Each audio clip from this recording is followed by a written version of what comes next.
Wallow, wallow, wallow, wallow. I'll be right with you. Okay, give me just a sec.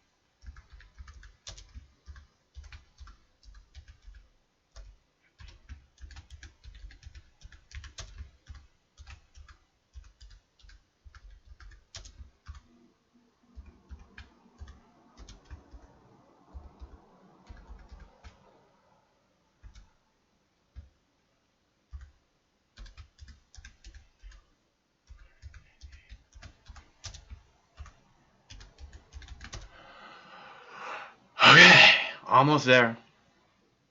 Almost ready. I said I'll be with you in a moment. Just stay cool, man.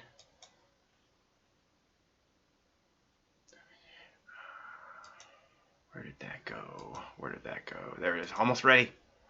Almost ready. Almost ready. Almost ready. Are you guys ready? Okay, I'm ready. What is going on, my little ninjas? How are you today, my little ninjas? I am doing just lovely. Just lovely. What a lovely day. Actually, I haven't been outside. Oh, I don't know if it's a lovely day or not. I slept all day. I worked until like noon. Well, I worked with Craig, and then I went and did videos until noon. And, that's weird. Hey, Craig! Hold on one sec. Let's see, is that... All right, caller, try again. Yesterday, someone left a voicemail named Dez, and if Dez is around, we'd love to hear from you again. Sorry we didn't get a hold of you yesterday. Someone please call again, see if it's working now. Let's see, what were we saying? Oh, yes. Welcome to World War III. No, no, no, no, no. There's crazy things going on in the world. Hey, Craig? Oh, there's a call. Okay, I got a call. Hold on. I got it. I got it. It's working. Hello, caller. What up, Max News? Hey, same old stuff. What's up with you? I'm good. How you feel about Qasem Soleimani? How you feel about people asking you how you feel about things over and over again? Well, hey, don't you think he deserves to get bombed? Uh, you are just a giant Kool-Aid drinker. What flavor of Kool-Aid is it that you love the most? Tell me. Blood red for his ass getting killed. See, again, that's the reason that I named this show the reason that I did, because it seems like uh, this Americans thirst for blood. Is that right? No, you're absolutely wrong. I just think a terrorist that killed 600 American people deserve to die. I'm sorry. And exactly where did you get the information that this person killed 600 Americans? I got that from the Federal Bureau of Investigation. I got that from Washington Post. I got that from conservative places too, not just from Trump's. I got that from Democrats. I got that from Republicans. I got that from Trump. Again, I don't even like the president. And all these people, do you think they thirst for blood? I think they want a terrorist killed, and it happened, baby. I bet at that moment. So you're cheering on Trump and World War III then, right? I don't like Trump, and I'm not a Trump supporter, but I think he did the right thing. And I bet when he was president, like, you're making a fucking campaign. You're making a campaign ad for him right now, so you know. Oh yeah, let me tell you, fuck that fat racist big idiot. I don't like Trump. Fuck that ass. But you love war, don't you? No, I love killing terrorists. That's what I love. You love killing. Why don't you just stop it at I love killing? Because you wouldn't know a terrorist if it fucking took your leg off. Wow. So you're actually supporting him. Wow. You live in America. This is your country. And you're supporting a terrorist? And you feel somehow that person attacked America, right? That person, this guy was killing ISIS and protecting Christians. Okay, that's who this guy was. And he was a true hero to the people. You sound just like a radical liberal hippie. Okay. You left out the douchebag part. Aging hippie liberal douchebag. You sound just like an aging hippie liberal douchebag. That's correct. Yeah, that's what you are. Okay. Want me to tell you what you are? You thirst for blood. There's something wrong with you. You want to tell me how you're a Christian now?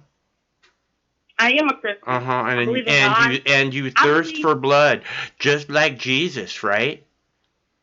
You don't even believe in God, huh? When did I say that? You're insinuating that Jesus and God thirst for blood, so you must not. No, I'm insinuating that I'm saying flat out that you thirst for blood. How Christ-like of you. How Christ-like of you. Miss Christian. You know, God sins upon you, brings the devil out of you, because that's what you are. Okay, you're a devil living in an old man's body. Now you're getting closer. Creepy old man. Probably Uncle Fester. Listen here. Okay, I'm not here to argue with you. I'm here to tell you this deserved to happen, and Qasem Soleimani got what he deserved. Okay. Well, I'm glad that you weighed in on this. You feel better now? You got blood. You thirsty? You got your blood? Did you get your blood thirst? I feel like did you get your blood thirst fulfilled? Did you get your blood? Oh, so now you want to kill me too? Is that right? No, I'm saying you're supporting the terrorists, but I will have you arrested. Oh, is that right? Arrested. Oh, you love the police state then. Is that right? You love the police state, and anyone who speaks out against it should be shot. Is that correct? No, you're not correct. I'm saying anybody that would support a terrorist should go back. You should go to Iran. Do you think they'll like you there? You think really Iran will like an American citizen there? People like me everywhere I go. People like me. That's probably not the results that you get, which is why you question what it is that you would get when you go somewhere. Oh, people are going to not like me. All you do is agree with people that are so defenseless, like Qasem Soleimani. You don't even know him. You don't even know anything about him. So how can you tell me that I'm supporting a terrorist and that I want to kill them? And I didn't say that you're supporting a terrorist. I said that you thirst for blood. How do I thirst for blood? You've said it over and over again. You've expressed it quite clearly. I thirst for killing terrorists. Killing. Yes, you can't get enough killing, can you? Kill more. Let's have more killing. Americans love killing, don't they? I love killing terrorists that mess with my country. You want to mess with my country? I'll mess with yours, and that's what happens. And at least President Trump has the balls. Once Hillary Clinton, Christopher Stevens, the guy, the ambassador of her, what did Hillary Clinton do? Sit around on her ass, then do nothing, and let him die. So really, I don't care. I am defending my country, and making a great campaign ad for Donald Trump while you're doing it. Hey, I don't support that racist, but I am glad that he actually has the balls to show up and bomb somebody that deserves it. Can't wait for the next one, huh? Boy, I love fucking blood. Give me more. I want to be covered in fucking blood. I want to taste it. I want to feel bits of hair and flesh and bone in my fucking teeth. You're so psycho. You need to go to a mental hospital. I'm not the one wanting to kill people. I don't want to kill nobody. Of course you do. I don't want to You want blood. You want more blood. You can't get enough blood. Give us more blood now. Donald Trump is so great. He's given us blood. Give us more blood, you great president, Donald Trump. Give us more blood. Like Trump, but he is a good president for sticking. There you go. There you go. He's a good president. He deserves another second term, doesn't he? That's right. Hey, he's smart. Because, hey, if we have a war... And don't forget how smart he is. He plays four-dimensional chess. You guys don't even know what the fuck that means. Why are you cursing? Because that's how people talk, dipshit. Oh, then fuck you. Okay, asshole? You ain't gonna sit up here and try to devour my values over your radical... Your values are fucking blood. Give me blood. I can't get enough fucking blood. That's your values. Your Christian values. So you know. That wants to kill my time. What? I'm killing people that want to kill my time. And you're killing the job. Right. Just like Jesus would. Jesus. Yes, I believe in God and Jesus. I believe in No, you don't. So you know. Yes, I do. You are not a follower of Jesus, so you know. Yeah, you want blood. You love blood. You can't get enough blood. You want to be. You want all the babies across America covered in blood. You won't be happy until that happens. Yes. I want them all. Because that's what you're working towards when this shit that you're talking about out of your mouth, that's the direction we're headed. So you know. Wow. Wow. What a radical Democrat. Yeah, I'm so radical. Look at me. I got my fucking Tinkerbell t-shirt on, man, so I can make clear how much I fucking crave blood, you know? Because I just can't get enough war. Because I'm on Team Tinkerbell, okay? Because I'm tired of fucking war, okay? I'm tired of fucking war. And whatever your deal is, you're going, yay, Donald Trump, more war, baby, bring it on. I can't get enough blood. Give me more blood. So you know. That's what you sound like. Idiot. Well, that's what you sound like, so you know. So I'm glad you figured out what I sound like, and everybody else figured out what you sound like.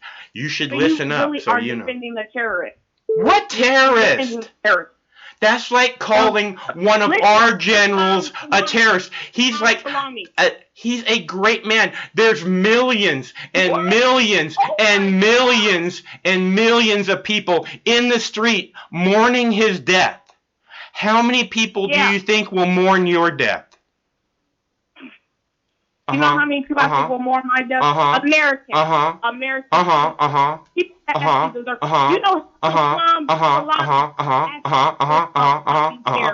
it was under the Obama administration. It was under the Bush administration. It was under the Trump administration. This man is a terrorist, and it has been proven fact by very radical Republicans and Democrats that say this man is a racist. They can't get enough war because the people in Congress in Washington, D.C.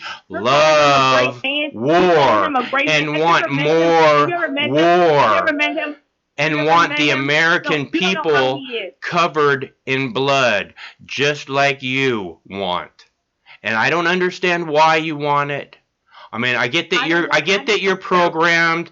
I get that you're brainwashed. I understand that. And I feel bad for you. But if you really care about what Jesus wants, then you should fucking figure it out. Jesus doesn't want blood. Jesus doesn't want war. And that's as simple as it gets. And you should know this from your heart. You should know this from your heart if you were the slightest bit Christian. So you know. So we're on the same. So we're all on the same page. So you know. So you know, so that your brain can sometime in the future, when you're not all wrapped up and begging for more blood, and I can't get enough blood in the future, your brain will go like, oh yeah, I know that. I know that, don't So I? you're defending a terrorist. No, You said I'm he was a good man. deprogramming your How's he a good fucking man? lame How's he a ass. good man? That's How's what he a I'm good doing. man? I How's am he a good man? deprogramming How's he a good your man? lame How's he a good man? ass, How's okay? he a good And man? sometime in How's the he a good future, man? when How's your he a good brain's man? not all, more blood, more blood, more blood, you will understand. You'll go, oh yeah, I've been deprogrammed. Good. Lucky girl. How is he a good person? How lucky it is that you came across me. See, you won't tell me because there is no reason. He's not a good person. Tell me how he's a good person. Tell me. Tell me.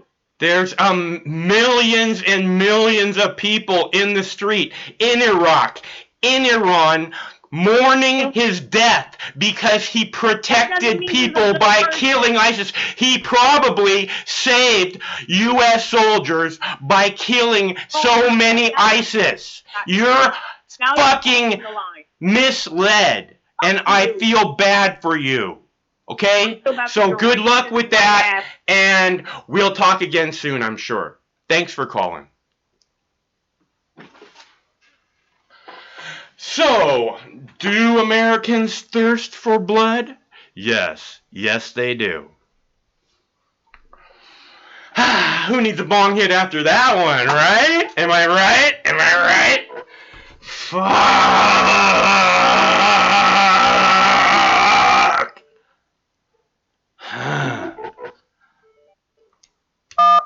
Hello, caller. Oh, yeah, you're such an intellectual. Hello?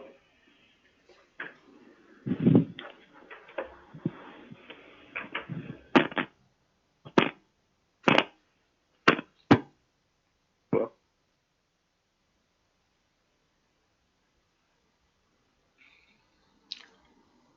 Who's intellectual now?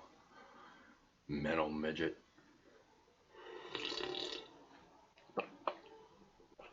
Let's see.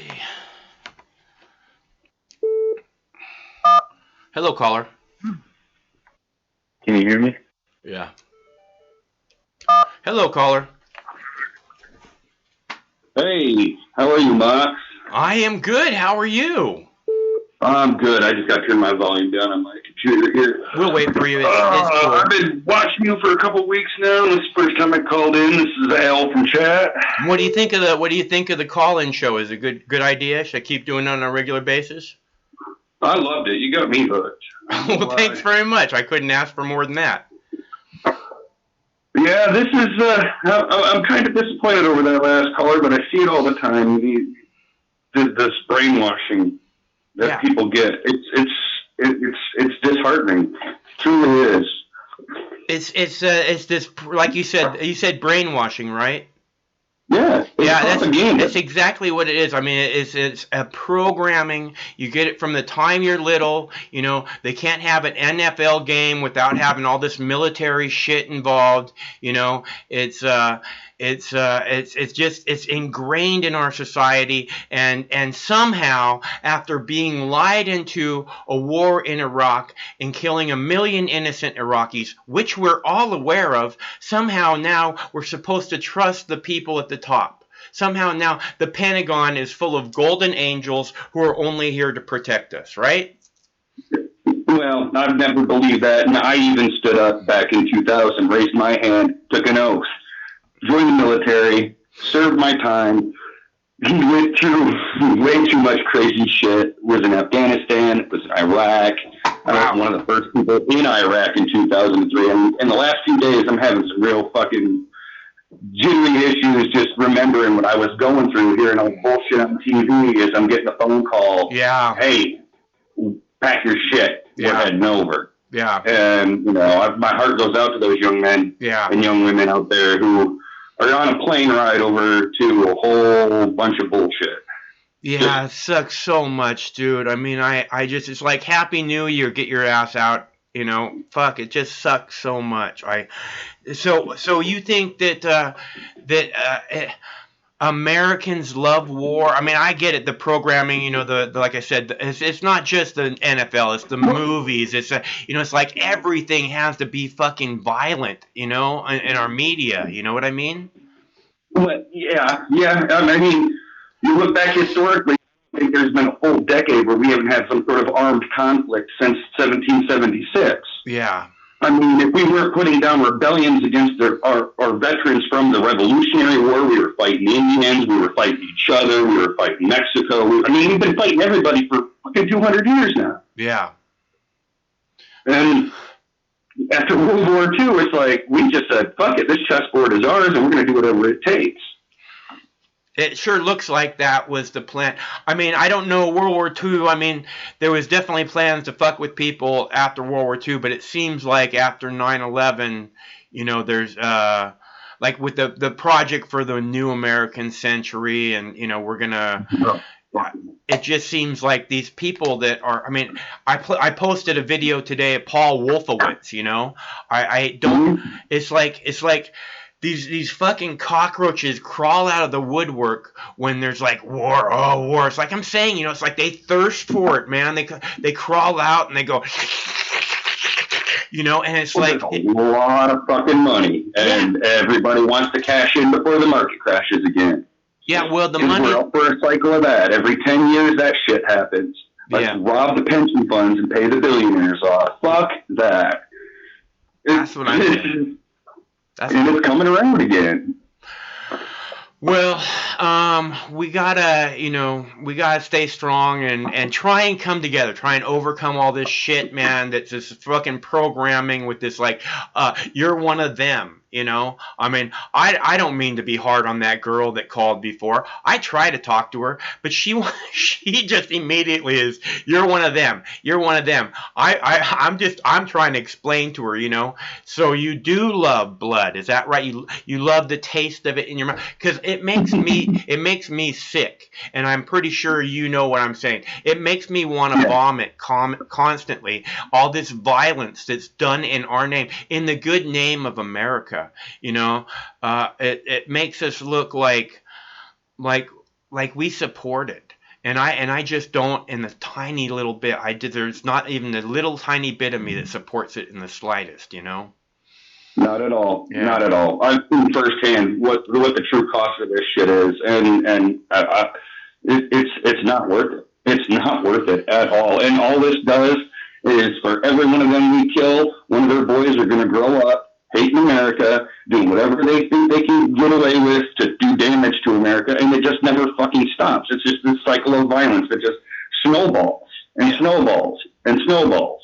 It's bullshit. Yeah. Every drone strike only creates more terrorists. There's just no doubt in my mind at all. Exactly. I mean, yeah, and we've seen this over and over and over again for the last 20 years. And we're also, I mean, I can't believe that there's people like this last caller who are like, you know, aren't tired of it. I mean, maybe that person's like 13 years old. I don't know for sure, you know. They could be, you know. I mean, they really kind of sound like they're 13 years old, 14 years old, 15. I've heard the same rhetoric out of 60-year-olds, though. It's not an age thing. No. It's a willful ignorance thing. People just do what they're told.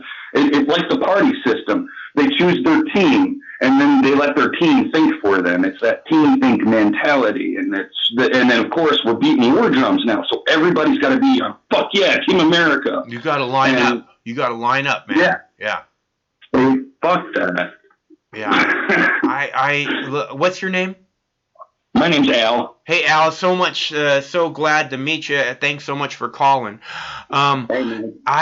I can't stand war. I'm just so tired of war. You know, Donald Trump said something about we just spent $2 trillion on weapons.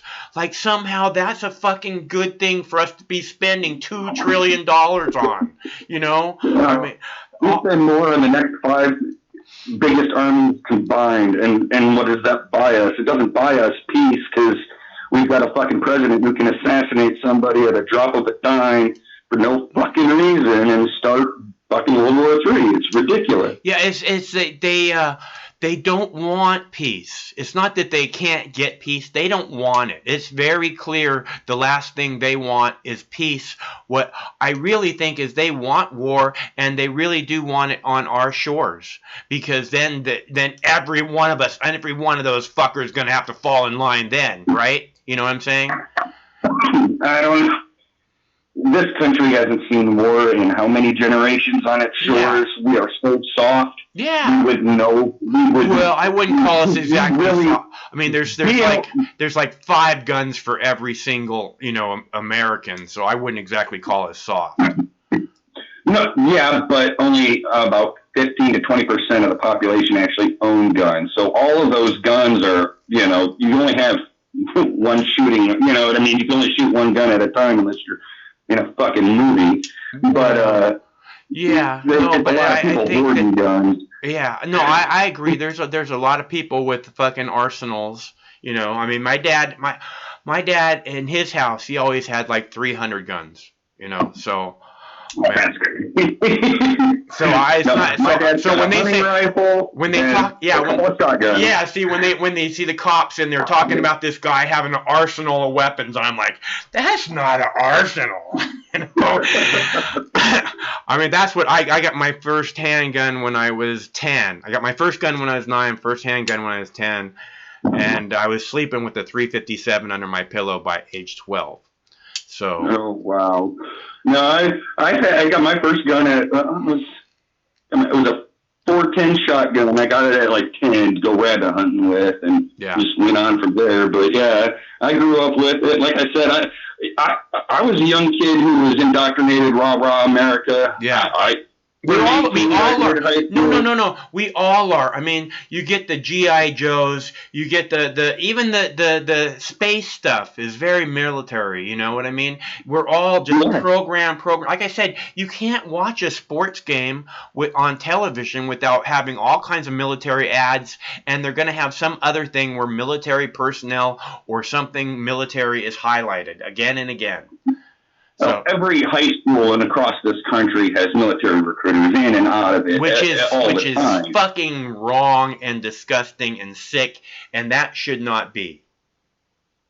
I agree, but what is even more sick and disgusting is the fact that they keep this economy so shit, and they keep the price of college out of the reach of those poor kids. Yeah. And for like me myself, there was no way my dairy farming family could send me to the colleges that I wanted to go to. Yeah. So I had no other choice than to serve to get that GI Bill to go to school, which I never ended up going to school because by the time I was done in the service, my head was so fucked up. I was fucking cash me out. I wanted to walk away and be one of those aesthetics in Asia, just walk around and fucking smoke weed all day, offering prayers in bed, That sounds like a good plan to me, man. That was always my plan, too. That was my dream. All right. I came back to the States and built my own business, but regardless, it's tough. It's been tough lately these last few days on somebody who's been through this and knowing that there's a lot of young men out there and young women out there who just wanted to go serve their country, get a good deal to go to college, and they wouldn't have to be in debt. They could start their life out. And now they're fighting a war for a fucking bully. He walked up with his gang, shot the other gang member in the head, said, do something. And now we're all supposed to fall in line? Right. Fuck that. That's a good analogy. Yeah, no, I feel so bad for guys like you, what you're saying, like, this just triggers so many emotions and stuff inside of you. When they start to ramp up these fucking wars of drum and shit, drums of war and shit, I imagine it, like for me, like I said, it makes me want to vomit constantly. I can't imagine how bad it must be for you, Al. I apologize. I feel really bad about that. I'm just glad we legalized weed. Fucking A! I've been to the dispensary twice now. It's been odd the first time buying it without a shady guy in the back alley, but you got to grow your own, man. Yeah, well, I gotta get a medical card for this state because this was the one state that legalized without allowing home grow. You're in Washington. Ridiculous. You're in Washington also. I'm in Seattle. I'm in Illinois. Oh, in Illinois. Well, so Washington, they don't allow you to grow without a medical card either. So then you guys just got the legal then? Yeah, well, yes, we just got the legal. Awesome! Congratulations on your new freedom. I hope, and I'm glad to hear that you're exercising your new freedom. Is it? But you said it's. I imagine the last couple of days have been pretty tense at those places. It sounds like it's very hard just to get in the door. No, the first day was an 8-hour wait. I did not. I was not going to stand in line for 8 hours. Fuck I got that. you know. Yeah, that's what I'm saying. By the weekend, this weekend I did go. It was a 3-hour wait. So that was Yeah. nerve-wracking, but it was nice to actually go in there and do that. And I never thought that. I mean, in high school, we always joked about it. Yeah, you know, it's going to be like that by the time we're 50. You know. I was really surprised when the medical took off here, and there was weed magazines, and they'd have like advertisements on the back of the magazine, see like an eighth for $30, right? And I'm like, what? I never thought I'd see shit like that when I was growing up, you know? Yeah, the prices here are crazy though with the taxes. It'll come way down. You can get ounces here for like $55-$60. Yeah, it's going to be a supply and demand thing. They've been really slow when they roll out the licenses for growers because they're trying to get people from, how they put it, it's reparations for the drug war kind of initiative where they're trying, a lot of this money is going back into those communities that were ravaged by the drug war, and they're trying to get people from those communities actually involved so that it's not, you know, Fortune 500 bud grow ops everywhere. Well, I hope that that's true. I really hope I hope that that's super successful, man, because that would just be awesome. That's like a dream come true program right there.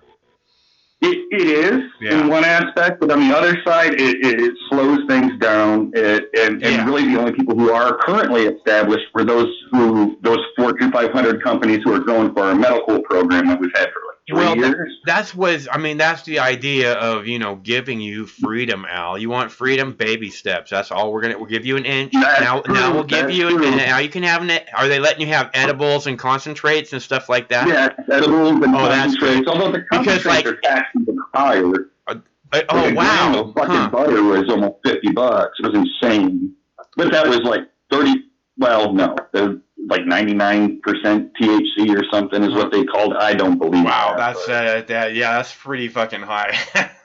It's concentrate, so it's supposed to be pretty high, but I didn't think it was going to be that high. I mean, so I don't trust all their labels, but well, it's best not to go by THC percentages. Really, it's best to find like a flower that you like and then do what you want with that. Whether you want to make edibles or concentrates or whatever it is, you know. Yeah. I'm a fan of rosin. And of course, of butter. So I just made a batch of frosting with some can butter for a cake that was made today. Awesome. It's good. It's good stuff. That's awesome. But, what kind of cake? There's a food cake. Ooh, I love. What kind of frosting? Chocolate. I make devil's food cake, but I use cream cheese frosting on the devil's food cake. You should try it. There's cream cheese in the frosting. Oh, nice. Cream cheese, butter, sugar, cocoa powder, but yeah. Nice. Splash of rum instead of vanilla because I don't care for that vanilla extract. So. Awesome. But yeah, good talking to you, bro. Yeah, Al, I'm really glad that you're enjoying the show, and I'm really glad that you took the time to call, and I hope that we hear from you again soon for sure, because your voice is definitely needed in our discussions. Awesome, thanks, bro. It's good talking to you. I'm gonna tune back in. Okay, Al, well, you stay cool, man. We'll get through it. You too, bro. All right. See ya. And that was our buddy Al, our new buddy Al. Actually, he said he's been watching the show, and he loves it. He's addicted. So you need to press 1. I'm pressing 1! She is so fast at telling me what to do. Like, I don't know what to do. Hello, caller. Yo, what's up? Is it me? Yeah. Yo, Mox. What's up, man? Brother Mox, what's good? I've called you before. Hold on, let me turn down my TV and shit. 1 second, homie. All right. So remember last time we were talking about some other bullshit. But I'm the guy that's out in Colorado, right? I live in northern Colorado right now, Okay. and in the news they've been talking about these fucking drones flying over my area. I live in Loveland, Colorado. Yeah, Right? I've seen that. I've seen those reports. Are they big drones? Have you seen them? Yeah. So check it out. I'm fucking smoking a blunt with my wife, right? I live in a real nice area and shit. And there's an airport that's close by, like a private airport that's close by where I live. I live close by Boyd Lake. And I get like weirded out and shit because, I feel like the government can like triangulate this shit and just like on your messages said men in black are following you and stuff. So I didn't want to leave too much of a super description. I put that on the phone because people ask me for weed all the time. So I'm like, I dig. Yeah. So check it out, right? So I'm out here. I'm about to go outside right now. I'm out here bullshitting with my wife, and she's putting the baby to bed and everything. And I'm sitting out here, and I just got through going down the conspiracy hole with one of the homies on the phone. I look up in the sky, and I fucking see them, dude. Oh yeah. And they're bigger than what I thought they were gonna be. They're like fucking planes. Yeah. Oh, so there's like full size drones, huh? Yeah. Yeah, big. And they move silent. And when I saw them, it was like one, and then it passed, and then there was another one that passed like right after it, almost like they were like moving in like a train formation, like scanning shit. Yeah. That's now, not good news, man. Now check this out. This is the kicker, right? So I'm just sitting here talking to the homie, and I'm like, look, dude. So like from where I'm at, okay, I live off the I-25 corridor. So if you go to the from where I live, if you go east, you drive into Greeley, okay, Greeley, Colorado. Okay. And out there in Greeley, on the way, if you're driving toward Greeley, you don't see the signs. But if you're driving west towards the Continental Divide, toward the mountains, the Front Range, then you see, the Estes Park is like behind the mountains right there, and you're going to come into Loveland. Well, on the right-hand side of that road right there, it says fucking nuclear, abandoned nuclear site, like in the ground silos and shit. Dig? Yeah. So that area that they're like scanning is in this region where they got these fucking in the ground nuclear silos. And so people were asking, it made the news. People were asking, like, they haven't identified the operators of these drones. And they're fucking big, dude. It's not like no little drone peeping up, checking out your wife's ass and shit. Yeah. It's not like that. No, it was like a big dude, like it looked like a plane. They're like planes. I hear what you're saying. I understand what a drone looks like. They're pretty giant. Yeah, so I just thought that was a little bit. It sounds terrifying, actually. Like, you guys are fucking looking over here where there's nuclear sites and shit, and then drumming up. And there's been a lot of weird activity around here too, as far as like law enforcement and shit just getting cordoned off in weird ways and stuff. But I just think that we're in some uncharted territory right now with the way things are going, because they're not disseminating any information to the public in regards to what we see on the news cycle. Are you talking about the drones now? The drones, or are you talking about something else? I'm talking about the drones mixed in with this fucking weird in the country military activity, the fucking memes. Yeah. All of this shit is a form of communication that's getting delivered to the public, and what we're deriving from it is it's almost from like a fourth, maybe fifth hand source of how we're interpreting this information. Our derivative is like skewed because from the top down, they're not really disseminating the information that we need to understand what is actually going on here. Like, this could spiral out of control, and you wouldn't know why until they told you a explanation, and then by that time, shit's fucking spun so much that no one knows what's right and wrong. We just have to live with the aftermath of the situation. I agree. I think that they really don't try to inform the people at all. If anything, their business is to misinform the people and to keep us guessing and keep us afraid, mostly. That seems like the main reason that they give us information at all is just kind of like to terrify us and make sure that we know our place or something. What do you think's happening with this whole Iranian bullshit? Dude, this is what I think, bro. And this sounds like some fucking crazy Holocaust, nuclear Holocaust type thing. But this is what I think, dude. I think somebody's going to get their shit rocked over there and it's going to be bad, dude. It's going to be bad casualties, and it's going to be utter chaos over there. And it's 2020, so they're going to fucking live stream. It's like, it's going to be so chaotic that they're going to be live streaming the carnage. I'm 35, right? Yeah. I don't want to give too much info.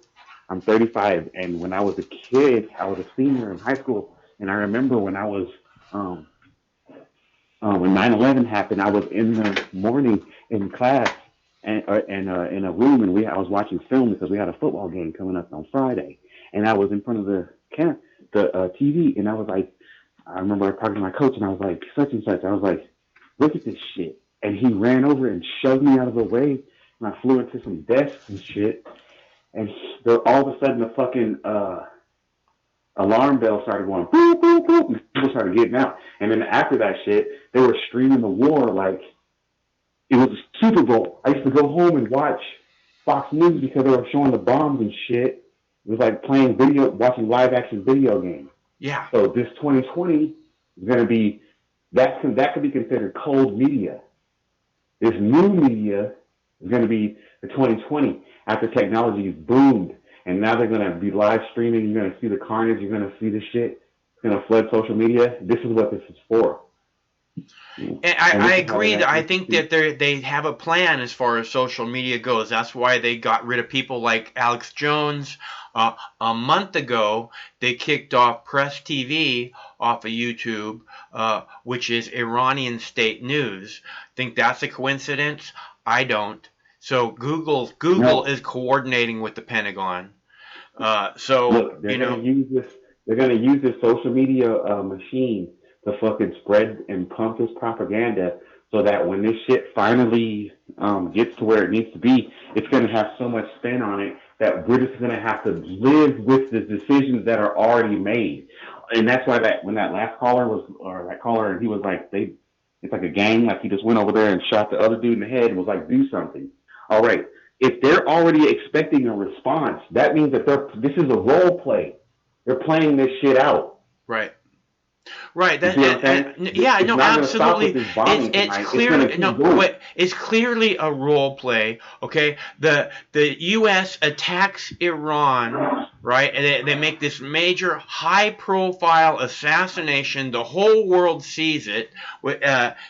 Everybody's talking about it like it's, fear, fear, fear. But you hear this in the media, and it's all and expect attacks from Iran, and it's like somehow like Iran is the evil people, like we just fucking assassinated their big main guy in a major diplomatic fucking assassination, which is a war crime and against international law, and that we've signed treaties to, and somehow we're supposed to be afraid of Iran. Like, now we're waiting for the retaliation from Iran. Like everybody's afraid of Iran when America is the fucking rabid dog. America runs around and fucking hits anything they want. High profile assassination, boom, and we're all supposed to be afraid of Iran, right? Fuck. Right. That's just fucking backwards fucking bullshit programming that you need to make sure you wake up from. Okay, and I'm not talking to you, bro. Because no, I dig what you're saying, Mox. Yeah, because this is and that's what Mox News has always been about, to show you these crazy fucks who are just can't get enough war, who want not only themselves covered in blood and guts and teeth and hair, but they want you and your children covered in it too. Because then they're like, we all have to fall in line because the whole fucking world is against us, because we're a rabid dog that needs to be put down. Right. Well, like I said, dude. Look, can you remember what happened 2 weeks ago? I can remember lots of things. I mean, 2 weeks ago was Christmas, right? See? I don't know. But the point that I'm getting at is there's so much shit happening all the time that you couldn't remember exactly what happened in the news fucking 2 months ago unless you're really, really on top of it. because some shit comes out, and then some more shit comes out, and then some more shit comes out, and then by the time they revisit the first shit that came out, and it was actually important. Right? No, I That get was you. actually You important. can and you then can a whole bunch of only other shit you can piled only on. hold so Nobody much. knows what the fuck's going on anymore, and Right, they're you just can- living. And then whatever decisions made, people are just like, well, that's what happened. Yeah, no, I agree. You can only hold so much in the forefront of your consciousness. But that doesn't mean that I don't remember what happened. So if you want to have a discussion about what happened 2 weeks ago, 2 months ago, then you tell me what it is you want to talk about, and I guarantee you I will understand many and have many details about what happened 2 months ago. But I don't know. Lots and lots of things happened 2 months ago. I can't just go, like I said, I mean, like I said, 2 weeks ago was Christmas, I'm pretty sure. But, right, but you see my point that I'm getting at. Right, you see my point too, right? No, I said, it's I completely understand. We're No, inundated with bullshit, that's and what it I gets to the said. point where you're like, That's what I said. I understand that, and that's been part of what Mox News does. Is that it's not just because the war is going on now that they're going to inundate us with bullshit. It's what the news always does. It says, oh, here's this really fucking important story, and then here's these 20 other bullshit stories that are meant to fucking make you forget the important one. right. Yeah. No, I understand that. So how do you think this is going to play out? What's your opinion? I think that Donald Trump is one of the most petty, thin-skinned people on the planet, and that he now has his own personal grudge against Iran, because from what I understand, they have put a bounty on his head. $80 million, right? Or something yeah, like $80 that? million. $80 million? Yeah, that's what I heard. So he's definitely not going nowhere. Yeah. So he can't go nowhere. I think that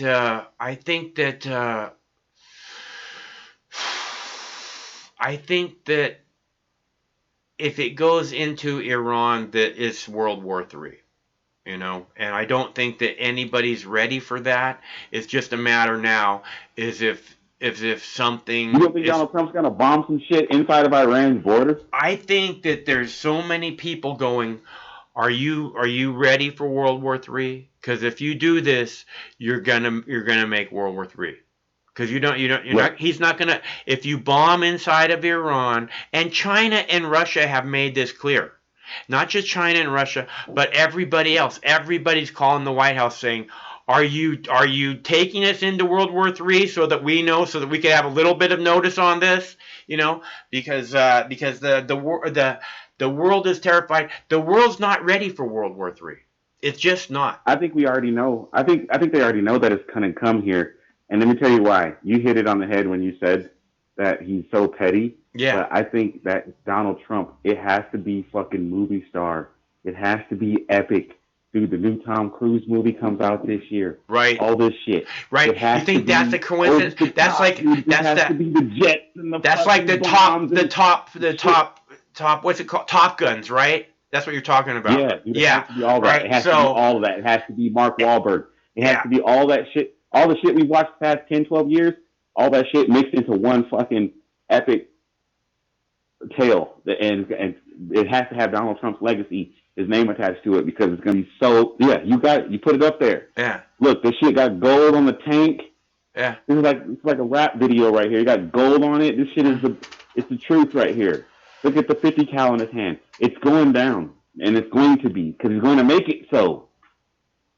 Well, I don't know. I don't know that he has people around him saying, no. I'm not sure that he does. I think that he does, but,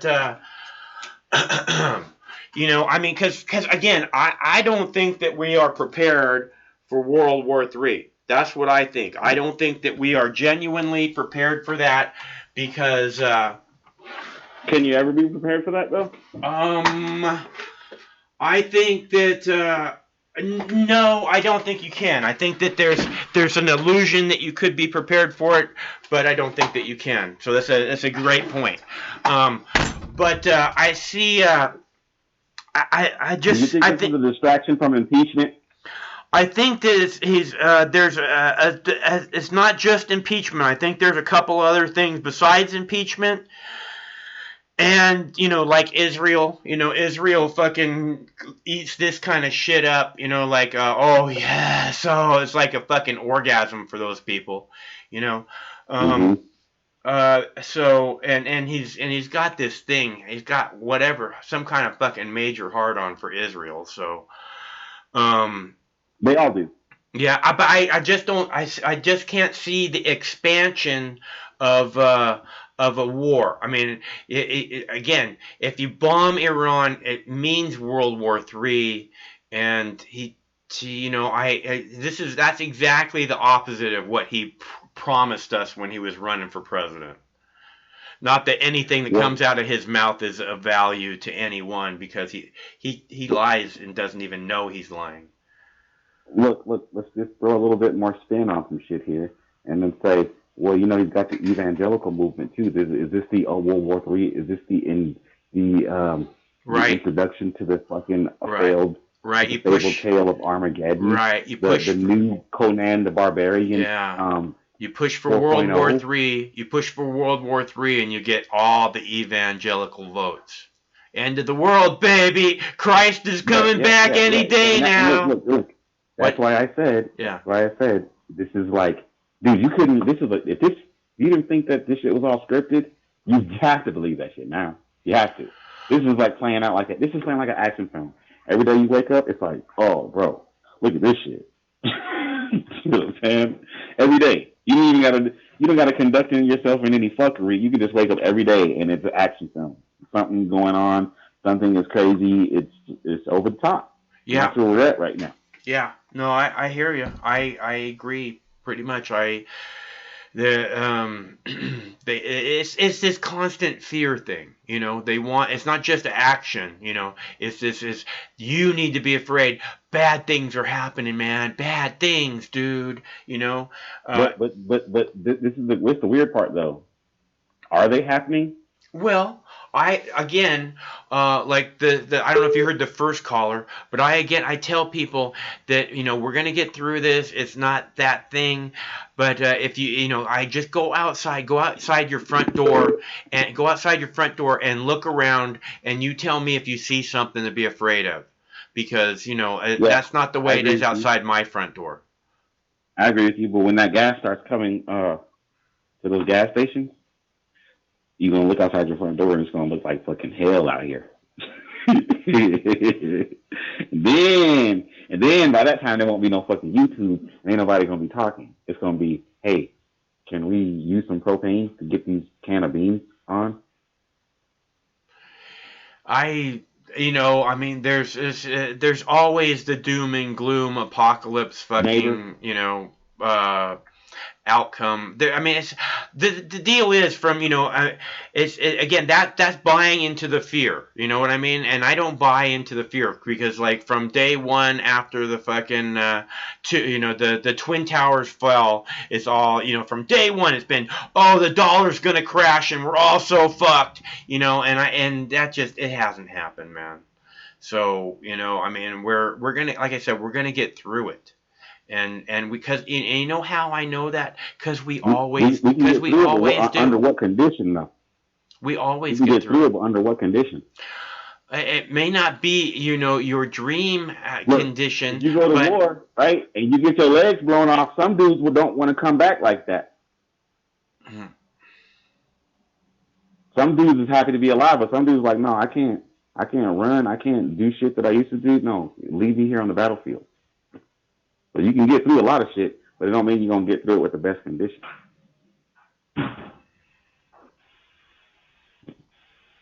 And that's something to consider. I hear you. And that's why I said when they get to the point where decisions are made, by the time you even file a complaint or even try to generate a movement about something, dude, there's been so much shit that's happened since then that people are like, where is that? That's not on Facebook. That's not on our thing. And then nobody know about that shit no more. They're talking about some other bullshit, something that doesn't even matter. And then the important shit gets glossed over so quick, it gets lost in that news cycle. And then come tomorrow, if you're not up on that shit, dude, if you're just alive and just paying it, like, right. 30% of your attention, you're not gonna remember any of that stuff, dude. It's too much information. It's entirely too much. There isn't even enough time to process this. And the people who do process that information like that, they hang out in small sects and small groups, like communities like this, where people are talking about this shit. But I fuck with this shit all the time. So I understand it. I got a degree in communication, so I understand news cycles. I know when stories are released, how they're released, all that. I wouldn't be surprised if there was a response to that shit tonight.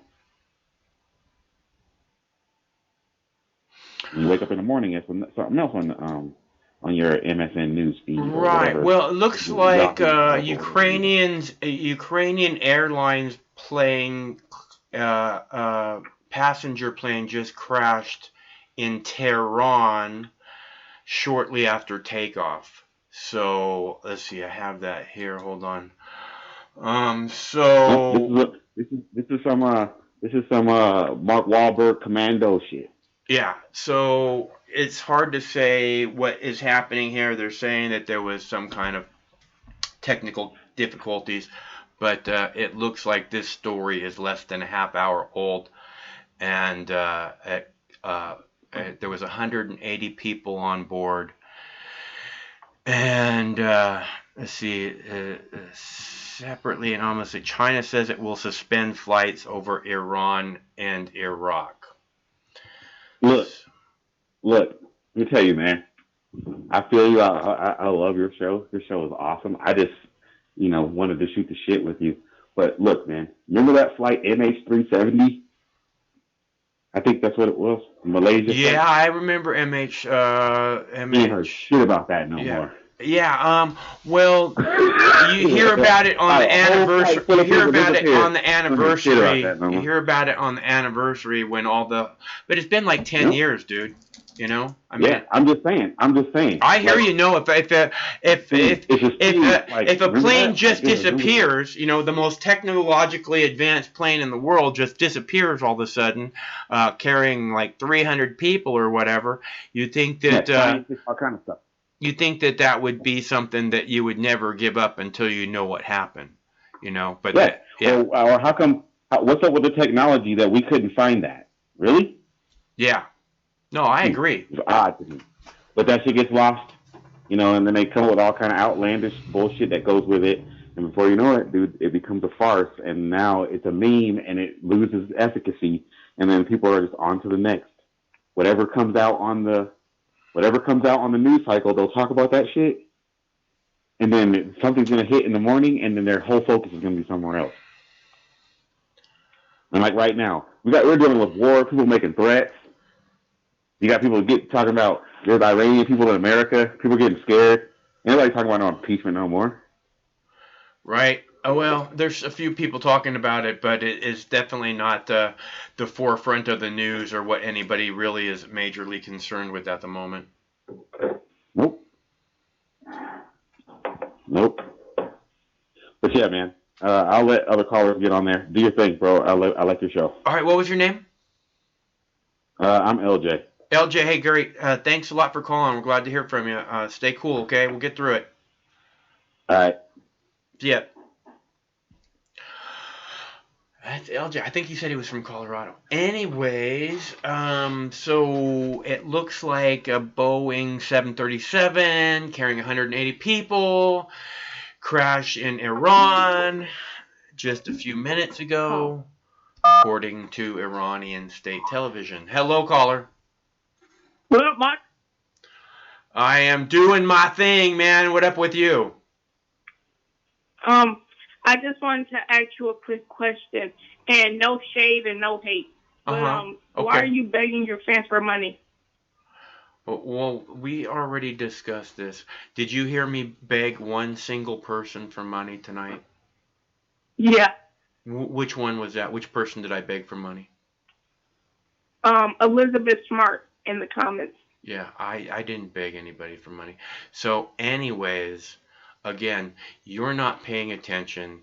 You're calling to be someone who's just, I don't know, you got some kind of weird chip on your shoulder. I'm here to bug you so you can understand that you are a dummy. Oh, I got it. You're a troll. Okay, good luck with that. My idiot.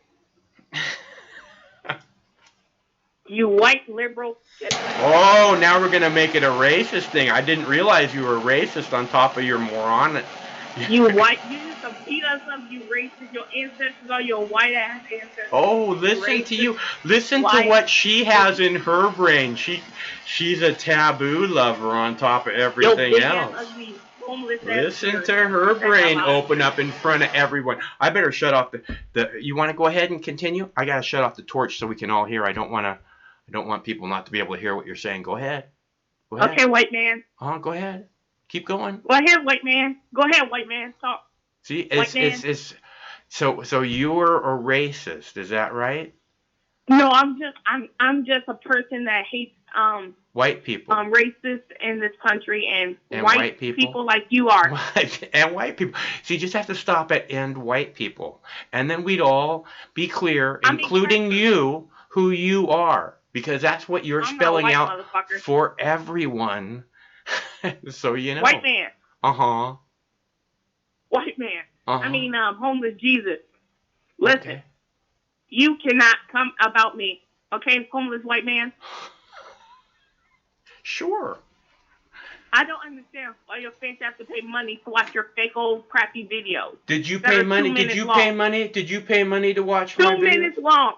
2 minutes long. You think they should pay you some money? How much did they pay you? Did you pay money to watch the videos? How much did they pay you? No one has to pay money to watch but any videos. But how much did they pay you if they want to? They give support and contributions. Oh, that's support even though you make money from your YouTube videos? I don't make money from my YouTube videos. Oh, you're demonetized? I don't see any, there's no advertisements on any of my videos. So you make a 10-minute video and you think people should donate money to you? I make 70,000 10-minute, 20-minute, 4-hour, 5-hour, 10-hour, 18-hour videos. That's never happened. You're a dipshit who's brand new. White man. So calm down, white man. Good luck with that. You know, it's just you have no idea who I am, and you're sitting here calling you're a white me. Man. Yeah, I know. We have established that you're a racist. You're a racist. We got it. Black people. What's that? Racist white what? Shit. What? Used to beat up white people. I mean, black people. You racist white idiot. Yo, big ass, ugly, homeless beard. That's why you fucking begging your fans for money. You fucking Patreon motherfucker. Go fuck yourself. Go fuck your life. Oh yeah, keep going. Keep going. We're not done yet. Go fuck everything you live for. Go fuck yourself. Go fuck your YouTube channel. www. No.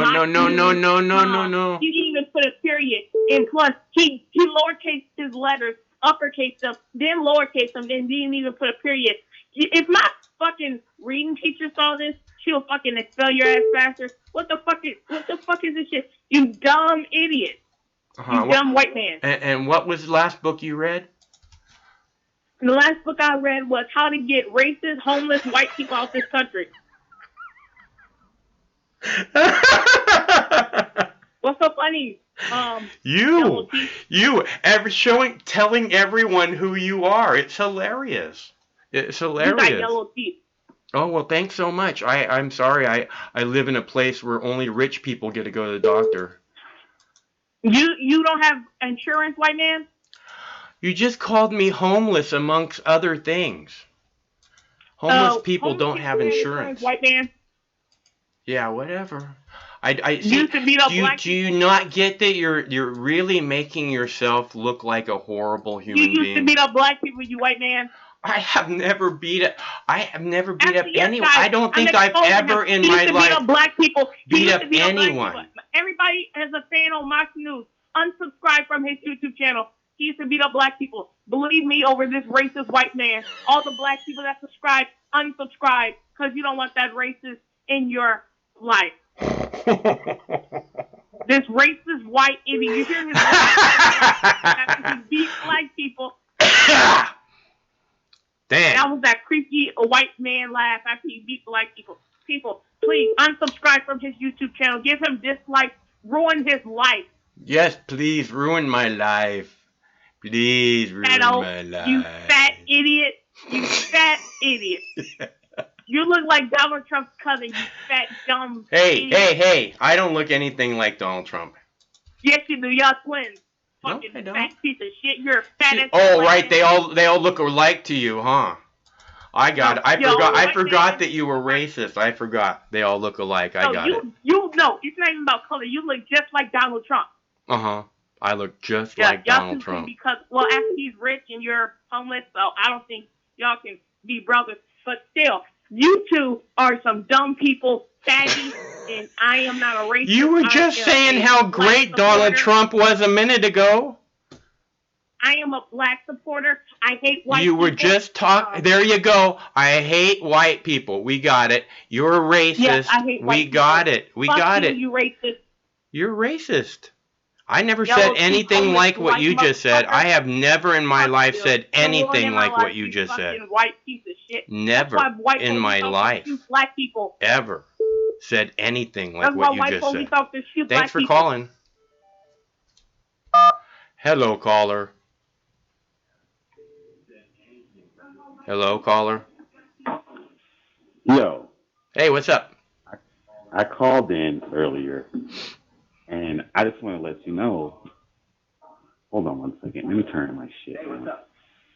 I called in. I'm black. Uh-huh.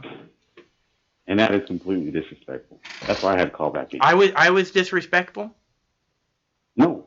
Okay. I wasn't. I mean, I call her a dipshit. I feel bad about that, but I mean, I'm not trying really to be disrespectful to that person. Look, man. This is how messed up society is right now, dude. Okay? It's to the point where somebody that talks with that much fervor believes that what they're saying is actually working. It's effective. It is logical. It just doesn't make any sense. It's the most ass-backwards fucking thinking. And it doesn't necessarily go for just ignorant-ass black people. It goes for fucking dumb-ass white people, too. It goes for fucking dumb-ass people, period. Okay? Yeah. But there is so much fucking bullshit out here that it's got people saying the most outlandish, craziest shit that you could possibly fabricate or generate inside of one soul, okay?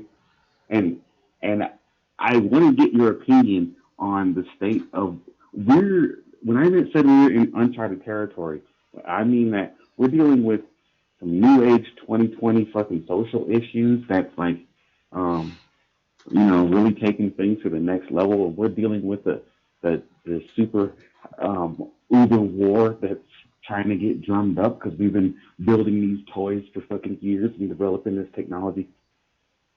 But from inside the homeland, we are dealing with some pretty sketchy shit. Would you agree? Again, like I said, the people, I feel bad for the people because they've been so programmed from the time they're fucking little tiny, like 1-2 years old. The programming starts almost immediately. And but that's all of us, though. What's that? That's all of us. Yeah, it's all of us. All of us experience that. I think some people are lucky enough to be able to gain some awareness and kind of pull back from it. But it's again, even those people still have so much programming they have to deal with on a daily basis. I mean, I'm not trying to make excuses for anybody, but I'm not here to. No, but see, the thing is, I'm not here to pick apart the people. We, the people, have to come together if we're ever gonna fucking, take our country back from the evil doers that have now seized control of it. You know what I'm saying? We have to come together. It's not. She's not my enemy, or he. I don't know if that's a guy or a girl, but they're not my. The people are not my enemy. It's the fucking people who want never-ending war. You know what I mean? Who push for it, who make it happen. They're the ones that we have to fight against. They're the enemy. This might be a little sketchy of what I'm about to tell you, but what I'm going to tell you is I listen to a couple of different sectors of YouTube, okay? Yeah. And one sector of YouTube I fuck with is the black sector of YouTube, Okay. right? And the black sector of YouTube has a division within itself too. Yeah. Okay, and what is the division is their black community is trying to take its productive, affluent American citizens and basically separate or economically withdraw from the community that supports fucking degeneracy, because that is a deterrent to progression. You can't have any progression if you don't have the interior of your shit in one accord. And we ain't there as far as the black community. Well, And what do you so mean? What do you there's a mean? movement What do to you get mean? away from this negative ass music, But what do there's a you? movement to get away from drug culture. It hasn't come into full fruition yet, but this is an ongoing topic that's been going pretty hard on YouTube since I've been, fucking with this shit for probably the last couple years. So are you saying degeneracy, like marijuana, is degeneracy? No, not at all. I was rolling a blunt when I was talking to you. Yeah. I voted for that shit in Colorado, dude. Is that what the people are saying in the division? Or they say? I mean, you're saying that. No, See, not at so you're all. saying that the black community there's divisions in the black community. There's divisions in all the community. That's a big part of the programming, is to fucking separate it down to the smallest groups they possibly can. It gets to a point, Mark. It gets to a point where I can't associate with fuckery because it's going to hinder my progress. Yeah, no, I don't want get to be it. associated. That's why I called you back right now. The point that I'm getting at is I called you back right now to let you know, and any other listeners that's listening, there are fucking logical, level-headed, upstanding, tax-paying, home-owning citizens in this country who are of African-American descent or African-Americans, ADOS, whatever the fucking label you want to put on it. But we don't represent ourselves in that manner. That's bullshit. I went hunting with white men. I've done all kind of shit. And some of this shit, I hear what some of this shit I would have never even got to do if it wasn't for someone giving me an opportunity to participate with them. And they didn't look like me. I hear what you're saying. I didn't like the fact that she was on here talking to someone she doesn't know and then ignorant of the circumstances. There are no ads here. This is public fucking news. Read some shit before you get to open your mouth and start talking. I'll flip it. Right, I hear what you're saying. I don't think. Like, if you're gonna be a motherfucker, be a real one. Right. Don't be half-assed and being an asshole. Right. Be a good asshole if you're gonna be one. I'm a fucking asshole. Okay, I'm a fucking asshole, but I try to do the right thing. You know what I mean? I'm an asshole to the people who fucking need an asshole fucking trying to shit on them, because that's what they deserve. And what I'm saying is that people like her, are again programmed, blah blah blah. I'm not trying to make excuses, but they're not the enemy. But I understand where you're coming from, because you're saying I get it, because you're saying that person, I'm black, and that person doesn't represent me or the people that I hang out with, and that's the reason I let her or him, whatever, go on, so that to make it clear that this is a fucked up individual, right? Because that doesn't matter if they're black or white or whatever. I don't give a fuck. That's simply a fucked up individual, Right. Yeah. I'm just letting you know. That's why I called back. I didn't want to clog up the lines. I was just letting you know, for whoever is listening, whoever calls in afterwards. Look, dude, I'm just smoking some weed, fucking chilling right now. I've been off work the past couple days. Good deal. I put in a long stretch. It gave me some time off. So keep up the good work. Keep up the good work. Doing my thing. Yeah. And I'm listening to your show, but that shit pisses me off because that is not how everybody thinks.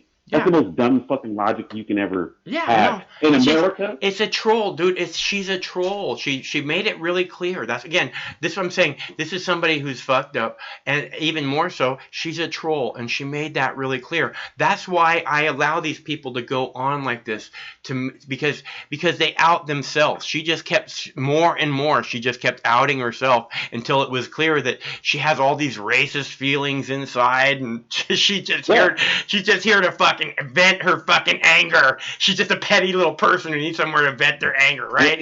And I'm not. Just to be clear, I'm not saying that the racism isn't a thing in this country. There isn't a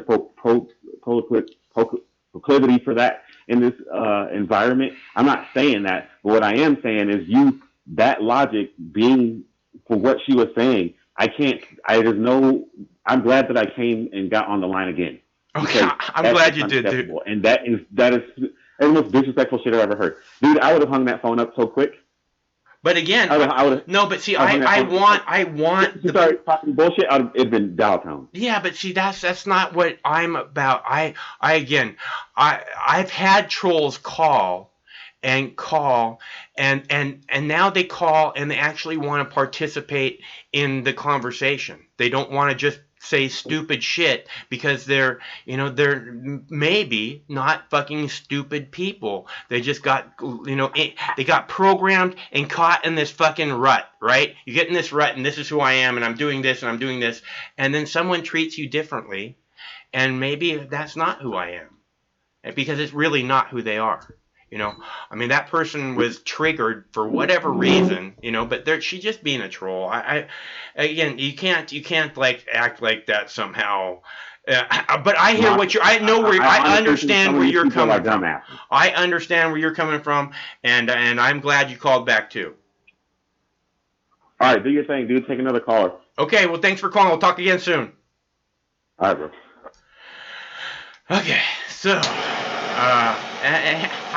I think that she's just funny, I mean, I'm laughing my ass off because she's funny, right?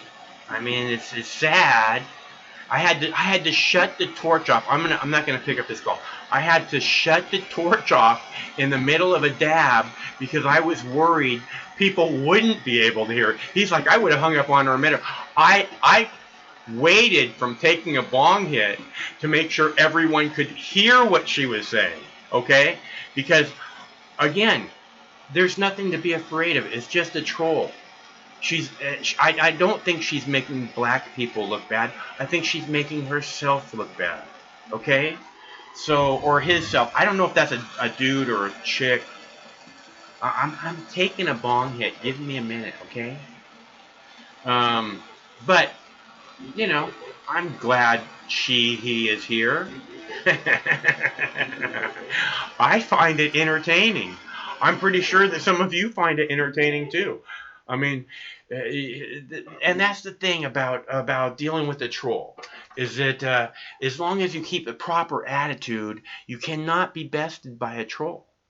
Because a troll isn't like a real thing. It's like a pretend. I'm going to pretend like I'm this. Or I'm going to pretend like I'm that. And there's a good chance she's like, oh, I'm going to be fucking racist. But that seemed pretty deep-seated, what she was coming out with. Kind of dark. Like all of a sudden she can let her fucking racist troll side out, And it's so weird, the projection. Oh, you're racist. The projection, right? Yeah, okay. I'm a racist. You caught me.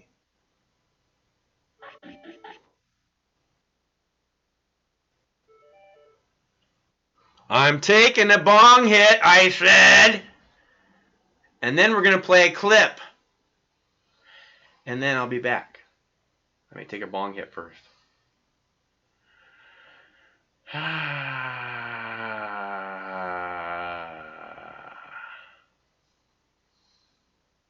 Hold on. I think that's that troll. Trying to get me to take my bong hit too fast when it's too hot. Ooh, who's that? Hey, that's Michael. We'll take a call from Michael. Hello, caller. Are you okay? Yeah, I'm okay. All right. Sort of. The cops just left. Really? I'm okay. Yeah, really. I was good. I was on the phone with you, and shit blew up. So what time is it? It's 8:17. Yeah. Okay. So it's about almost an hour later. Cops just left. Okay. They take all your foot cream?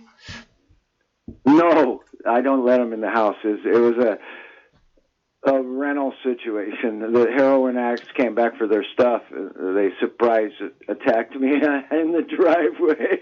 Oh. So you called the cops? Yeah, they weren't in any hurry to get here, but it's no big deal.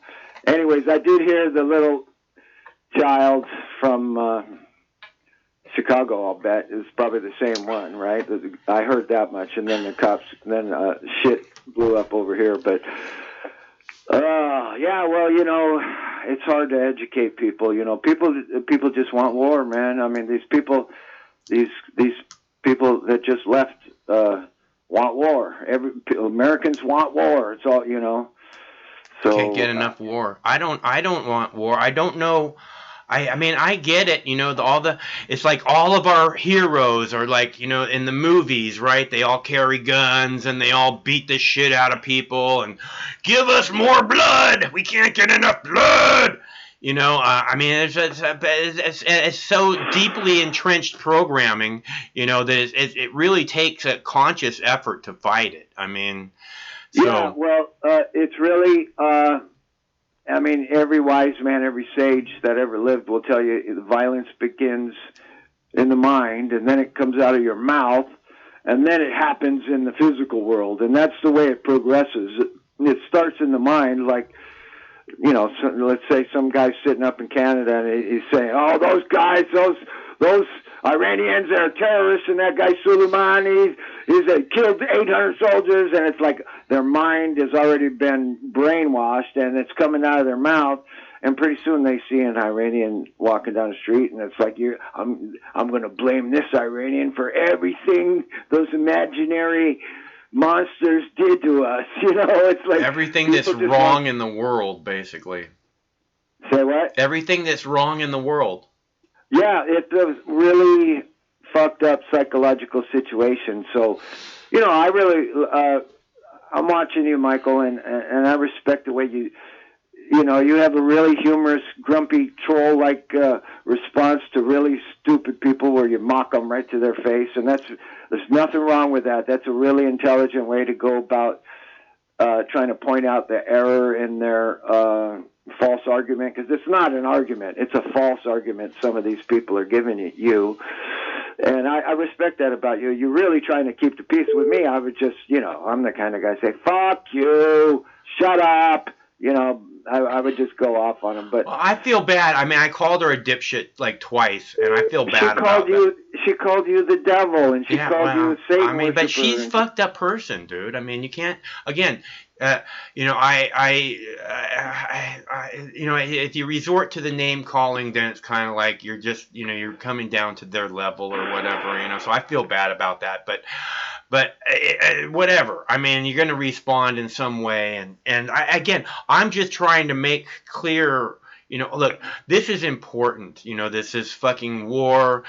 We can't get enough never-ending war. We want more never-ending war. And assassination is good.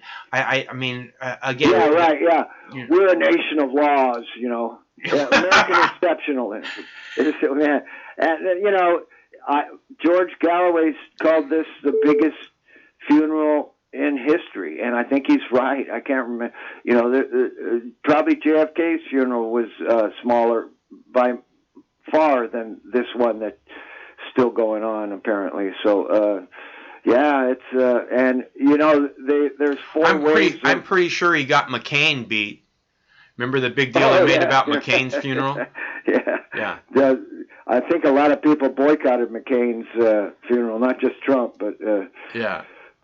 But there's so far 4 waves of missiles have hit some particular base in Iraq, and one of my friends on Twitter said there were casualties, but I haven't confirmed that. He's a pretty good source. And Iraqi casualties. Say what? I heard there's Iraqi casualties, but not American. Okay.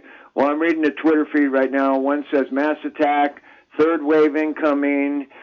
Operation is called Shahid Soleimani, codename Yazara, whatever that means. This probably means, let's get them. It means, I know what it means. It means something great Satan, I think. Oh, really? I think so. Wow.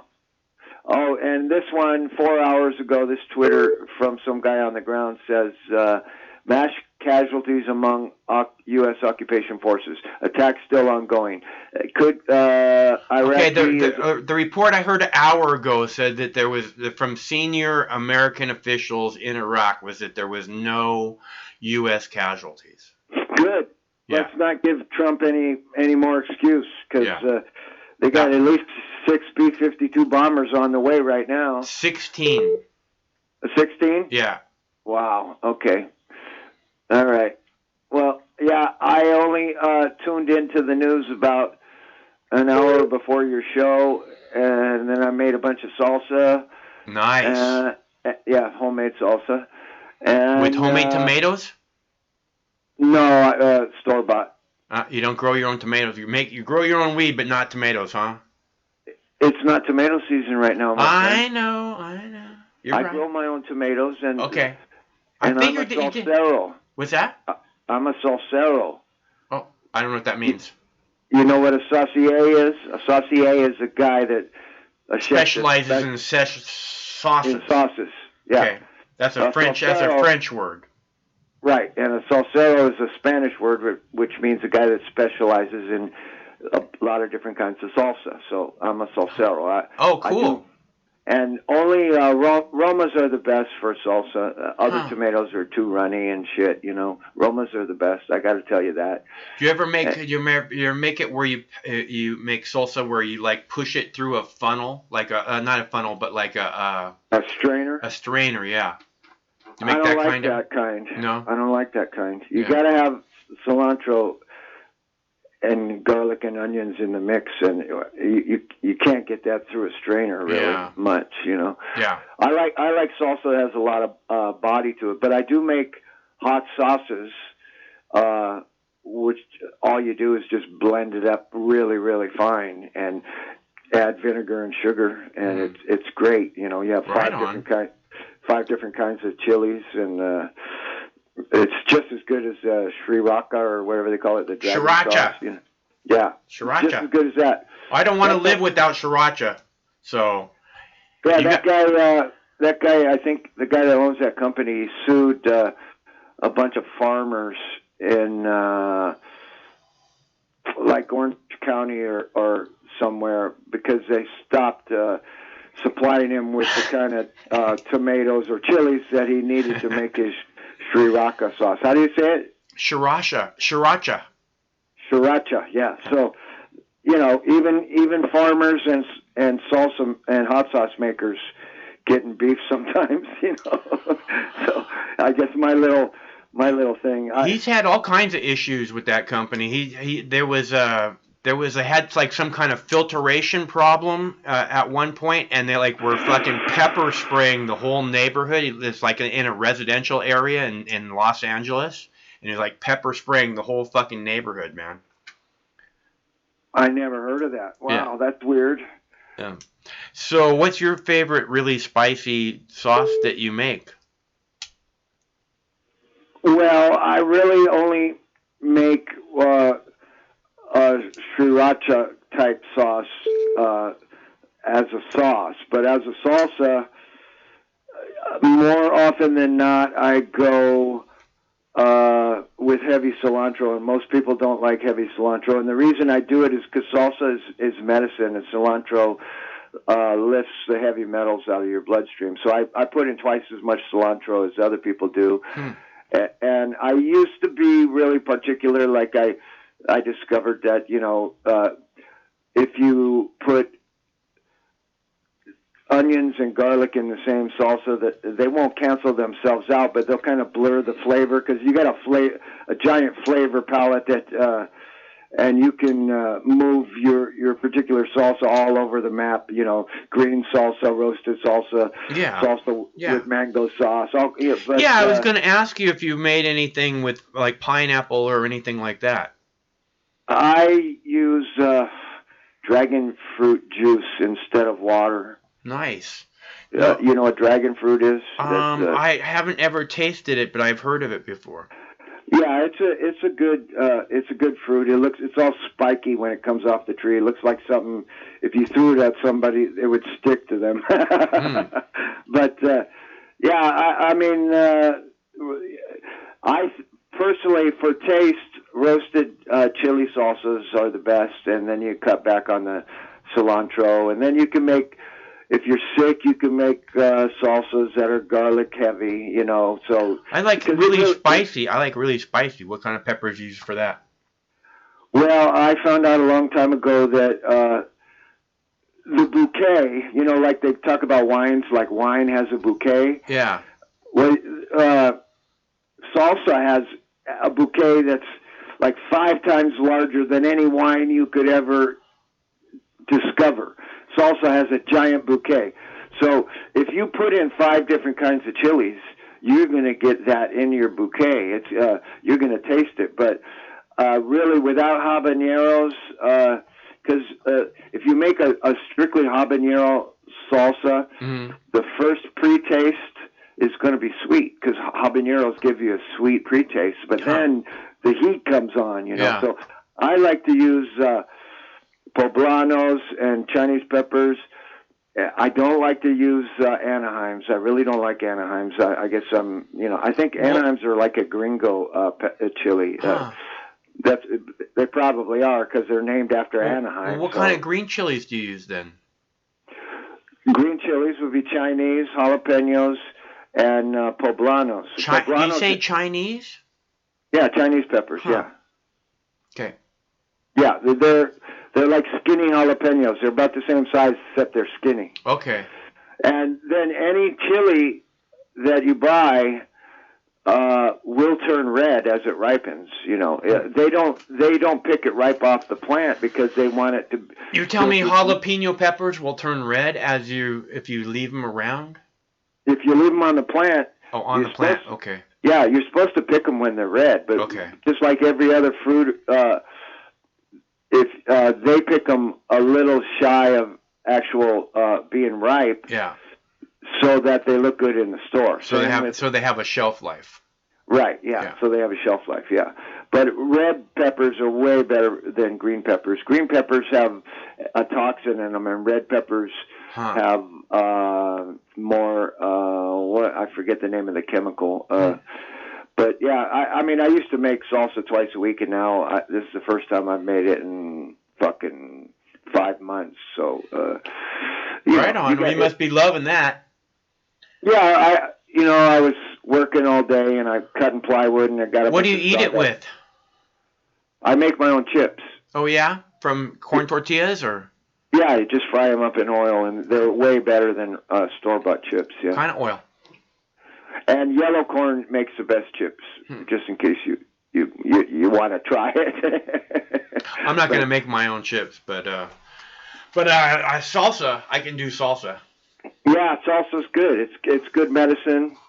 And when I have company, I make several different kinds for flavor. But when I'm all by myself, I really make it for the health benefits, which kind of detracts from the flavor. Heavy cilantro is too much, but it's good for you. Heavy garlic is too much, but it's great for you. And I couldn't find any habaneros in the store, so I just made this one out of 3 different kinds of chilies. Anchos and Chinese and jalapenos. All green, by the way. They should be red, but that's what I was wondering. I didn't even know the jalapenos were red. I did not know that. Yeah, jalapenos is a big producer plant, man. If you keep picking them. Some chili plants, you just pick them, and they'll keep growing and growing and growing. And jalapenos turn red on the plant, and that's the best time to pick them is when they're about half red and half green. But I think, people stuff bell peppers, right? You've had stuffed bell peppers? Yeah, my grandma's Armenian, so yeah. Yeah, well, I got to tell you from experience, a stuffed poblano pepper is way better than a stuffed bell pepper. It's just more flavorful, Yeah. It's got a lot of flavor. And I don't particularly care for bell peppers. I mean, I like the red ones a little bit. You can roast the red ones, and then you marinate them in like a rice wine, a sweet rice wine vinegar, and they taste pretty amazing. But who wants to go through all that? Man, I'm still a little shaken up from my experience with those motherfuckers. Well, anytime you got the cops. But what is everything cool over there now? You good? Yeah, I'm good. I'll settle the rest of the mess tomorrow at noon. But did the cops take him away, or just tell him to get the fuck away? No, the cops acted as mediators between me and them, and as he was leaving, he said, he said, "This is California. In the normal world, those guys would go to jail tonight." Yeah. Because he knew they were heroin dealers. So dealers, huh? Wow. Yeah, they were. One of their relatives came over and confirmed that they were selling heroin. So. Wow. Yeah, so I got them off my fucking property. And they're treating me like, I lost like $700-800 without adding any labor to just on rent, and they're acting like I've done them wrong. Yeah. Well, people are fucking just all they know is self. They're just selfish.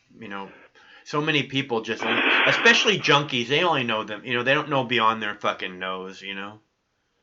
Yeah, I mean, it's just another night. It could have gone way worse. I could have gone out there with a gun.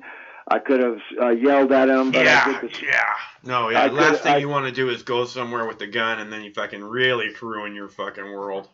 Well, I've been through that before. You can't do anything to anybody unless they're in your house.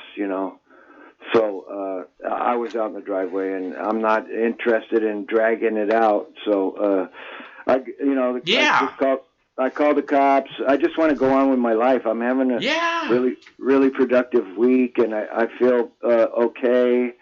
And we'll see what happens. I think tomorrow's going to be the big day, Mike, on the geo-global scene. We'll see what Trump does. That dumb motherfucker better not fucking shoot any missiles or anything, because I'm more worried about the planet than I am my own stupid little situation here. Yeah, well, I hear you. I've been saying this from the day one, but this has been coming. Okay, so hopefully it's not gonna get bigger.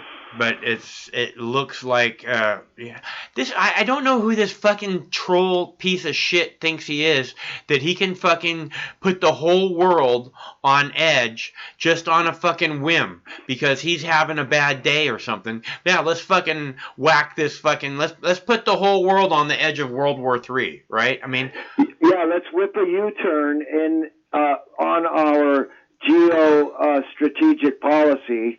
And let's just, I know we were going to pull all the troops out of all these countries, bring them back home, bring the boys home, but guess what? Oh, this important, and you know what? The worst thing of all, it was the CIA setup. Everybody in the world knew that Soleimani, this guy, was coming on a peace mission to Iraq, invited by Iraq to meet Saudi officials. Mossad knew it, the CIA knew it, and Trump signed off on it.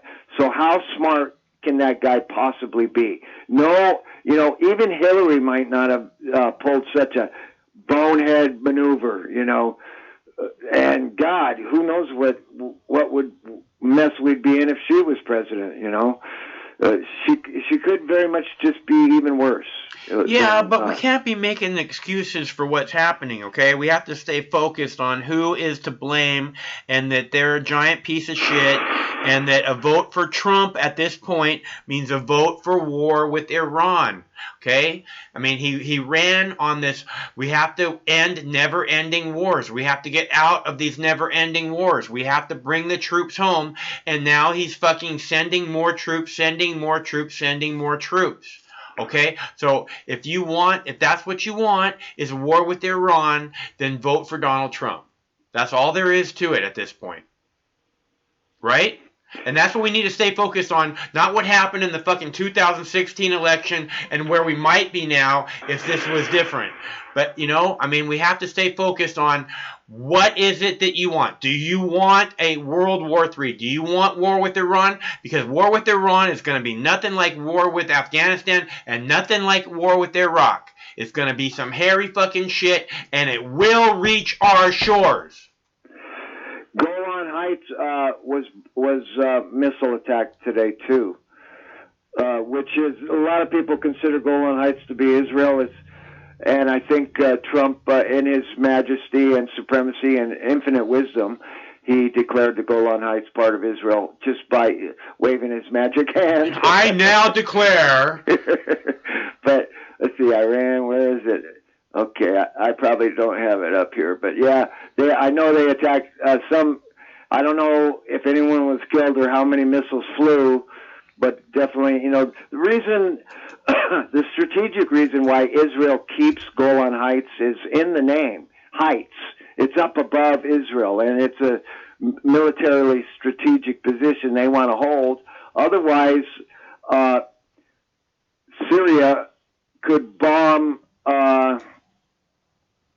Israel really easy. So they grabbed in the 67 war, was it Not 76? that they would, but they would have excellent position to do so if they were pushed to that point. And there's oil up there too, So, and and water, oil and water up. Water in the fucking desert is probably more valuable than oil. Now I'm guessing, without looking at the map, that the Golan Heights is more or less the size of Gaza, 25 miles long, maybe longer, and maybe 5 miles wide. So it's a strategic position that Israel has held on to, and they want to hold on to it. And so that got Syria or Iran. It must have been Iran. Dropped a couple missiles off there, but I haven't heard any further on what happened up there. But this is really remarkable that they start lobbing missiles into Iraq and the Golan Heights, and you got to hand it to Iran. Who is it that is lobbing missiles into Golan Heights? As far as I know, it's Iran. Okay. But Iran has had forces in Syria, not a lot, mostly advisors, but they've been helping Syria for many, many years, and this is an unprecedented event. Usually Iran just sits back and protests, and they say, we object to shooting down our plane, or we object to killing our soldiers, and they've always backed out of dealing with the big dog, which is the United States. But this time, it's different. So there's a lot of strategists behind the scene in Iran, in Iraq, in Syria, and in Lebanon going, well, what can we do? And I guarantee you, Mossad and the Israeli authorities are pretty much shitting their pants, because this is right on their border, man. It's like Mexico's aiming their rockets at California. It's that close. So, this is a really weird situation. Let's hope. I don't think Iran has any bad intentions, like they're not going to kill our soldiers. They're probably firing into empty dirt lots on purpose, just to make a show. Right. The same way Trump dropped a Moab on an empty mountain, Yeah. I think he actually killed a couple herds of goats and maybe a couple of shepherds, but nobody counts goats and shepherds. So it's an unprecedented situation. We're definitely could go into some type of military fucking situation. Trump is crazy enough to do it, man. But maybe there's something in the stars, I don't know. But, and I thought, wow, 2020 is gonna be such a great year, and then fucking Donald Trump showed up and was like, yeah, fuck that. What was that? On the 3rd was when he killed the guy, right? Was it 3rd or the 4th? Let me see. I'm not sure exactly what day he got killed. I think maybe the 4th. 3 days ago, it seems like. So, I mean, a lot has happened, and I saw the Iranian Prime Minister, who speaks very good English, by the way, with no accent. It was on the 2nd. It was on the 2nd. Say what? It was on the 2nd. Oh, was it? Okay. So 5 days later, here we are. and things have heated up, and the bubbles are almost boiling in the pot, but not quite, and it could go either way. But I'm praying. I don't pray, but I should pray. But I think cooler heads will probably prevail. I haven't heard anything different since last night that we're giving mixed messages. Yes, we're leaving. No, we're staying. Yes, we're staying. So I don't know. I don't even know if Donald Trump fucking knows. It doesn't sound like anybody's fucking in charge. Yes, we're leaving. No, we're not leaving. I mean, what the fuck is happening, right? Well, it could be worse, man. They could have fucking killed hundreds of U.S. soldiers, and Trump said, nuke them, 52 fucking temples, nuke them, Well, no, so he can't really say that. I mean, he could say it, but it does. I mean, you can't just light up nukes. It doesn't. I mean, it's not going to work. It's a doomsday scenario. You can't light up nukes. Just as in a street situation like the one I just got out of, where you got two people posturing, prepping for some kind of battle, and one guy says this and one guy says that, and the other guy puffs his chest out, and the other guy reaches for a weapon. Saber rattling is what they call it. Countries do that also. There's a lot of saber rattling, a lot of posturing, a lot of rhetoric, and that's what's going on. And hopefully Trump doesn't have. Hopefully Trump's got an extra brain cell somewhere rattling around in that fucking orange skull of his, and it's some common sense will come to him soon. So I don't know. And you know what I'm noticing, Michael, is that the citizens, like that little girl that I heard before the cops got here, the citizens, and even Dwayne last night, the citizens are pounding the war drums. Like, as long as they don't have to go and fight, it's like, okay, let's get those guys, it's like, fuck. Humanity, half of humanity is not very bright, to say the least. It's like, shit. Again, that's fucking programming. I know that. I sound like a broken record, but the deal is that, if you get shitty schools and you get people who don't teach you about life and don't try and show you what the truth is, the chances that you get through that and you're not completely fucking lost are pretty much nil, Well, this is where your skill set exceeds mine, because I watch you, dude, and you're really trying to make a connection with really stupid people. Sometimes you're patient. You present logical argument, no fallacy, no straw man argument, no nothing. It's just straight up truth, sometimes spoken humorously, sometimes straight up, sometimes satirically. It's really something that I wish I had, that I'm sure someday I'll develop once my meds kick in. You just gotta oil your feet up again, and you'll be good. Yeah, I'll rub it all over my face. That was not what I said. You seem to do just fine with the feet. Yeah. So how's the show? I missed the show. Did you have any good callers? Well, that girl went on forever, dude. She was calling me a racist and white devil and all this shit.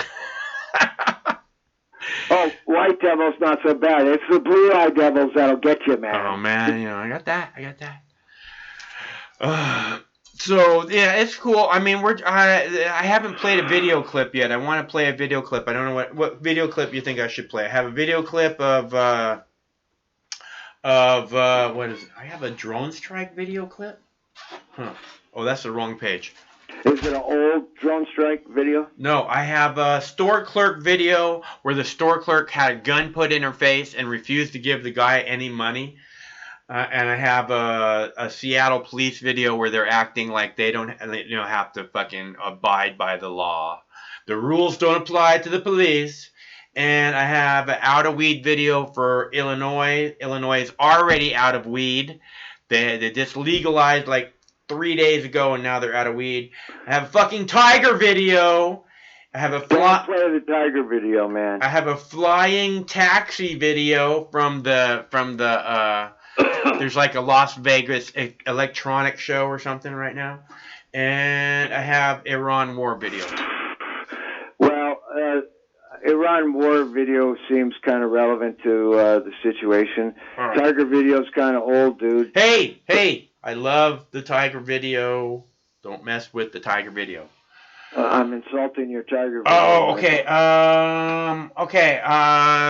Somebody from Australia is trying to call. All right, I'll let you go, baby. Okay, Michael, it's good to hear from you. Thanks for calling. Take care. Stay cool. Yeah. We'll get through it.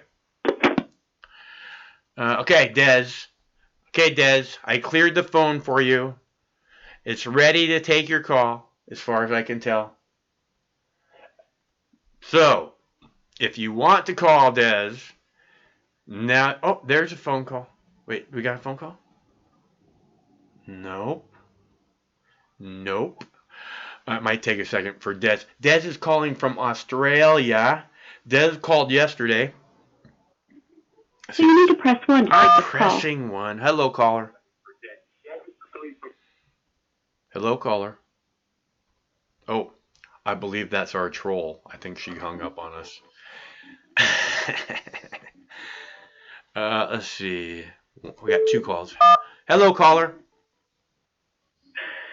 How you doing, Mark? I'm good. Who is this? We got 2 calls. Who is this? Are you here? Yeah, who is this? Okay. Delayed reaction. This is Benny. Hey, Benny, it's good to hear from you, man. What's going on with you? Oh, Mark. I don't know what to say as far as all this bullshit going on. Do you think Americans love war, Benny? No, I don't. I don't think they do either, Benny. What happens if I get evil? What's that? What happens if people get evil? You know, I think that a lot of good people are programmed to believe that somehow war is a necessity. I'm a Christian, Mark, and it says "Thou shalt not kill." Yeah. And that seems pretty straightforward and self-explanatory, right, Benny? Yeah, but I can't bend over, Mark. What does that have to do with it? Sometimes you have to fight fire with fire, right? Look, that's not necessarily Christ's message. Well, okay, all right, I'll get a lawyer. I don't think that was Christ's message either, actually. But we don't want to lay down and be sheep either. Yeah, that's what I'm trying to say. Yeah. You know, it's getting. How can you say enough's enough? I don't know how, Benny. I mean, this is what I keep saying too. I've had enough of this. I don't want to feel like somehow I'm partially responsible for fucking assassinations and World War III, you know? See, that's why I called in, you know, because I don't even have a solution, you know. They say, "Where's the solution? Where's the solution?" Well, there ain't one of us that have a solution without war. I have a solution. I think what we have to do is we have to get rid of all political parties in the United States, and then maybe we can take our government back under control. But while it's the Democrats and the Republicans, or excuse me, the fucking Democrats and the fucking Republicans, we're never going to have anything but this endless war cycle. I know. I get on the retardicans, you know, about their stance for the chump. But in all reality, I ain't full of crap either, you know? Yeah. Yeah, no, I hear you. I'm not on that two-party system bullshit. I'm an American. Right, that's what I keep saying too, Benny, is I think that this is how we take our government back, is we end all parties, right? And then on election day, it's Americans voting for Americans, not fucking Democrats voting for fucking Democrats and fucking Republicans voting for fucking, and not in Congress, fucking Republicans representing fucking Republicans. It's fucking Americans representing fucking Americans. Doesn't that sound like a truly patriotic thing, Benny? Well, I'm on the board with that one. Yeah, that's what I'm saying, man. Remember all them, all them jobs and that depend on America, taxpayers, I guess. And technically, it's not really taxpayer anymore. It's borrowed money. Yeah. $1 trillion in debt now, ain't it? Yeah, well, it's a lot more than that, I'm sure. I know. How can you say, well, I earned that when it was like false money in the first place? Yeah. There was no value to it. Yeah. I hear you, man. Boy, oh boy, boss. I just wish I ain't sitting here trying to waste your time all day or night or whatever time it is, wherever it is in the world. Yeah.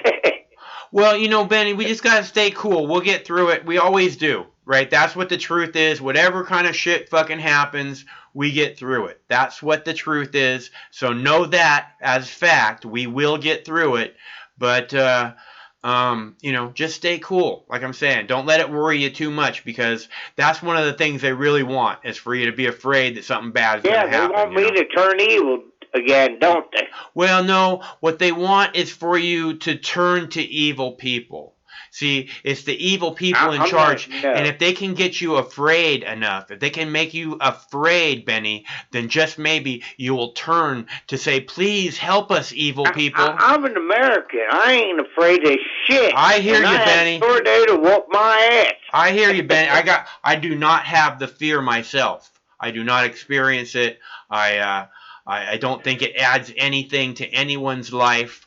Or there was a purpose for it when we first started off as humans. The fear was supposed to trigger a fight or flight mechanism when we're walking through the jungle and a tiger jumps out. A what? A tiger? And the zoo scare caught on camera in Dublin. You know what 7-year-old Sean was posing for a picture in front of an animal. I hear you, Benny. All right, well, I just wanted to say thank you for, while you're at it, people, don't forget to like and donate. Hey, well, thanks a lot, Benny. That's very nice of you. And I'm glad you called. We haven't heard from you for a while, so it's good to know you're still around, bro. I'm trying to stay around, but these sons of bitches ain't making it easy. You know what? It's never been easy for us working class people, Benny. Well, I agree to that. Yeah. I had to stay away from the internet to go do a little bit of work, so I felt a little better. Yeah, that's a good plan. Stay away from the internet. You don't need that shit all day long. I know, it's getting to me. You know that? Don't let it get to you, Benny. We'll get through it. You have a good day, bro. All right, it's good to hear from you, Benny. We'll talk again soon, I hope. Peace, thanks, Mark. And that's our buddy Benny. All right, I'm gonna play a Iran clip so we can get all caught up to speed. This was 6 p.m. tonight. Live ABC News did live news at 6 p.m. because there had just been an attack on a base in Iraq. So I'm going to play that, and I will be back in just a minute, and we'll talk some more. We'll take some more phone calls, and we'll talk some more, okay? So stay cool and watch this clip. Taylor live for us this afternoon where it happened with an update on the search. Well, in that dramatic video you're about to see, this is where the car went over the cliff. It's about 100 to 150-foot drop down to the ocean. And authorities tonight say... All right, Uber is taking the... As we come on the air in the West tonight with breaking news in the escalating crisis with Iran. Tonight, U.S. officials confirming that Iran has fired more than a dozen ballistic missiles targeting the U.S. military. The missiles fired from inside Iran aimed at U.S. military facilities in Iraq. At least 2 sites, including the Assad Air Base, the airport, and a base in Erbil. Iran State TV airing this video tonight saying these are some of the Iranian missiles. Iranian TV calling this a revenge operation after President Trump ordered the deadly drone strike on Iran's top general. The missiles fired tonight, part of what Iran is now calling Operation Martyr Soleimani. We have learned one of the bases targeted, Assad Air Base in western Iraq and Anbar. President Trump and the First Lady visited a little more than a year ago, in December of 2018. President Trump is being briefed at this hour, meeting with his national security team in the Situation Room. And it was just hours before in the White House, the president forcefully defended his order to carry out that deadly strike that killed General Qasem Soleimani, saying the Iranian general was planning a, quote, very big attack and that the deadly strike, quote, saved a lot of lives. But the president did not reveal any evidence about the imminent attack that the president pointed to early on as justification for the U.S. strike, saying Congress would be briefed. Tonight, very little at this hour on any potential casualties or where precisely these missiles landed. But it does come as more U.S. troops have landed in the region amid this escalating conflict. Iran had vowed revenge, the foreign minister telling our Martha Raddatz just today that the U.S. will pay for what Iran called its act of war. So let's get right to our senior foreign correspondent, Ian Pannell. He's live in Erbil, Iraq tonight, not far from one of the sites targeted tonight by the Iranians. And Ian, what are you learning tonight about any potential casualties? Yeah, David, a senior administration official tells ABC News that we are not seeing any American casualties at this moment, although the situation remains fluid and assessment is still ongoing. They're also saying that a number of those Iranian missiles that were, quote, targeted at the base failed to hit their target. Tonight, the video from Iranian state TV purporting to show missiles targeting the Ain al-Assad airbase in Iraq. In the video, you see at least 3 lights moving across the sky. Then 2 more appear to streak towards the base, leaving a trail of smoke. Then another apparent launch, a steady stream lighting up the sky. The Department of Defense confirming Iran launched more than a dozen ballistic missiles. In a statement saying, it's clear that these missiles were launched from Iran and targeted at least 2 Iraqi military bases hosting US military and coalition personnel at Al-Assad and Erbil. Iranian state TV describing the attacks as a revenge operation to the US drone strike that killed General Qasem Soleimani, the top Iranian military leader blamed for the deaths of hundreds of Americans, considered by some in the US administration to be an immediate threat. Tonight, an Iranian official posting a tweet of the Iranian flag, mimicking President Trump, who tweeted the American flag directly after killing Soleimani. The US-Iran conflict playing out on Iraqi soil. Tonight's attacks come just hours after Iraq's Prime Minister called for US troops to leave his country. The Iraqi parliament has already voted to remove American military forces, although it's non-binding. Iraq now caught in the middle of this spiraling crisis between Iran and America. So let's get right back to Ian. He's live in Iraq tonight. And Ian, you were on the air with us earlier tonight. You had just heard some of those strikes not far from where you and the team are right now. And obviously one of the 2 targets, the Erbil airport and the base there. What are your sources telling you about what played out not far from where you are tonight?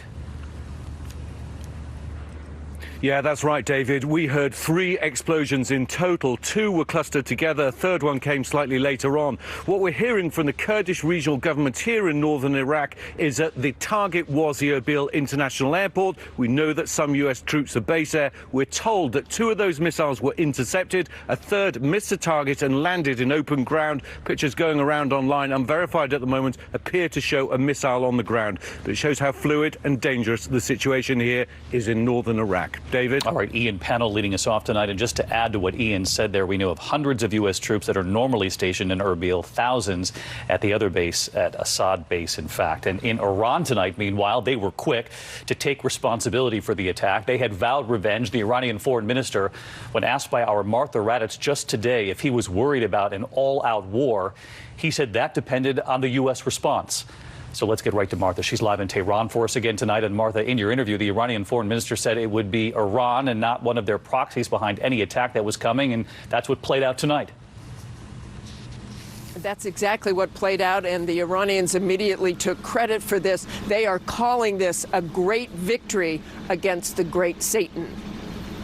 Those Iranian rockets raining down tonight on American forces in Iraq come hours after calls for revenge rose up at the funeral of General Qasem Soleimani.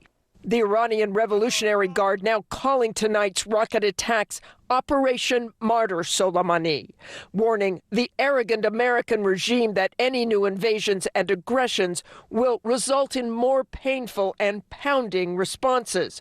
Earlier today, Iranian media quoted a top security official saying Iran has 13 revenge scenarios, any of which would be a historic nightmare for America. I spoke with Iran's foreign minister, Javad Zarif, just hours before the attack. Are you concerned that a strong response from Iran will end in an all-out war? It depends on the United States. The United States took an act of war against Iran. It will have to be prepared for the consequences. The foreign minister with a warning to the United States. Arrogance and ignorance, when combined, it's disaster. And this is what's happening in the United States, arrogance and ignorance. Martha Raddatz with that interview just hours before all of this played out. And so let's get back to Martha tonight. And Martha, you asked if they were prepared for all-out war, but did you get any sense what they expect in response from the U.S. now that this has happened? Well, David, I think they are standing by. They say they are ready for any kind of response, but I absolutely do not get the sense that the Iranians want an all-out conflict any more than the U.S. does. David? Martha Raddatz with us again tonight from Tehran. Martha, our thanks to you as well. And tonight, President Trump has now been briefed. He is meeting with his national security team. So what's next? Will the U.S. respond? ABC's chief White House correspondent Jonathan Karl live at the White House tonight. And John, what have you learned? Well, we're told the president has been briefed by his top national security advisors, including the Secretary of State and the Secretary of Defense, here at the White House in the Situation Room. Iran's attack tonight hit the Al-Assad air base in western Iraq, a place the president himself visited just over a year ago. Iran's move comes just hours after the president defended his decision to order the drone strike that killed General Qasem Soleimani. The administration is now under mounting pressure to present evidence that Soleimani posed an imminent threat. What can you tell us about what you knew prior to ordering the attack? Well, number one, I knew the past. His past was horrible. He was a terrorist. They were planning something, and you're going to be hearing about it, or at least various people in Congress are going to be hearing about it tomorrow. We had tremendous information. We've been following him for a long time, and we followed his path for those 3 days. And they were not good stops. We didn't like where he was stopping. They were not good stops. We saved a lot of lives. But the president also suggested Soleimani was killed in part to retaliate for an earlier attack that killed an American contractor. Ours was an attack based on what they did. We weren't the first one out. Is the U.S. prepared for an Iranian attack? We're prepared. We're totally prepared. And likewise, we're prepared to attack if we have to, as retribution. But the president backed off his threat to strike Iranian cultural sites, something his own advisors acknowledged would be considered a war crime. And you know what? If that's what the law is, I like to obey the law. But think of it. They kill our people. They blow up our people. And then we have to be very gentle with their cultural institutions. But I'm okay with it. It's okay with me. The strike that killed Soleimani took place in Iraq, sparking outrage there and prompting the Iraqi parliament to vote to expel U.S. troops. Yesterday, the U.S. military sparked confusion by sending the Iraqi government a letter announcing that American troops would be pulling out. The Pentagon insists the letter was a mistake, a draft never meant to be sent out. Asked about it today, the president deferred to Secretary of State Mike Pompeo. What was said yesterday, I didn't know about. I really don't know about it. What is that, Mike? What exactly was that? I just know that there was a draft letter that was sent. A draft unsigned. And the president said the Iraqis don't actually want the U.S. troops to withdraw. If we leave, that would mean that Iran would have a much bigger foothold, and the people of Iraq do not want to see Iran running the country. That I can tell you. So a lot of confusion involving Iraq tonight. They find themselves in the middle of this escalation between the U.S. and Iran, John. But that, of course, all secondary to what's playing out this evening. And the president is surrounded by his national security team right there at the White House.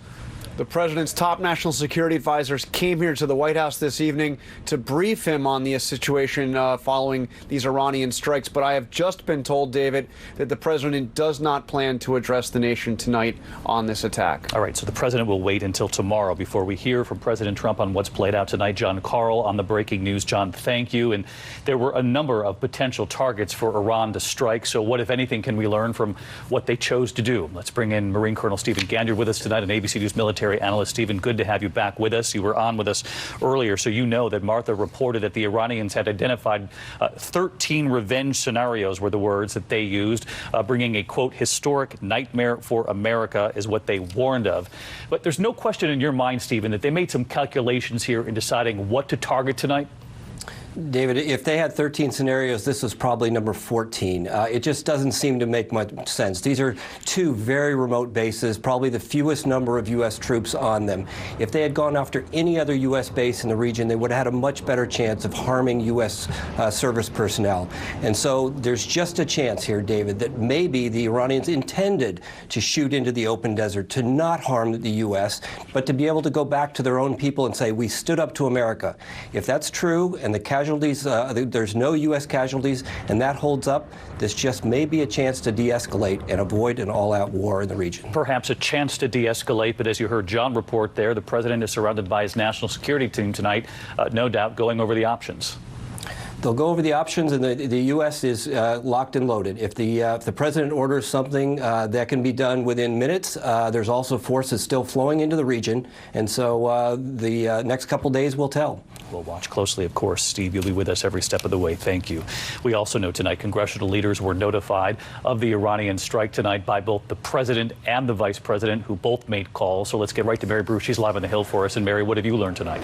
Well, David, we've learned that President Trump himself called the top Republican in the House, Kevin McCarthy, while the vice president has been briefing Democratic leaders by phone. Speaker Pelosi says she is monitoring the situation, tweeting, quote, "We must ensure the safety of our service members, including ending needless provocations from the administration and demanding that Iran cease its violence," saying America and the world cannot afford war. Now, earlier today, administration officials briefed congressional leaders on Iran and the airstrike that killed Soleimani, and tomorrow all members of the House and Senate are set to be briefed as well. You know, in the meantime, Mary, we both know all this playing out amid the backdrop of this impeachment showdown back here at home. And it was just a little more than 24 hours ago we reported former National Security Advisor John Bolton is now saying that he would testify if subpoenaed in a Senate trial.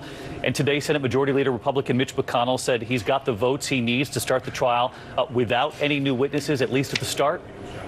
David, McConnell told his members that despite Democrats' demands, he now has enough Republican votes to move ahead and start a trial in the Senate without committing to calling additional witnesses. And that has been the big demand from Democrats, that Republicans bring in key witnesses like John Bolton. Democrats say that without them, a trial in the Senate would simply be unfair. Now, tonight, Speaker Pelosi is still holding on to the articles of impeachment. She says she still wants more information about what a trial in the Senate is going to look like before she's willing to hand them over.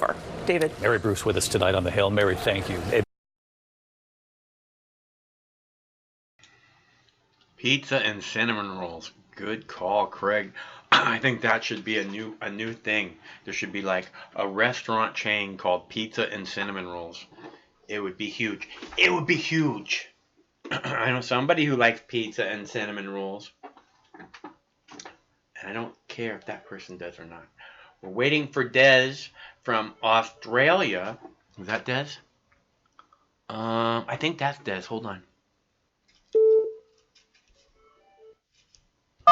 Hello, caller. G'day, Michael. My name's Des. I called you a few days ago about the fires in Australia. Right on, Des. How are you today?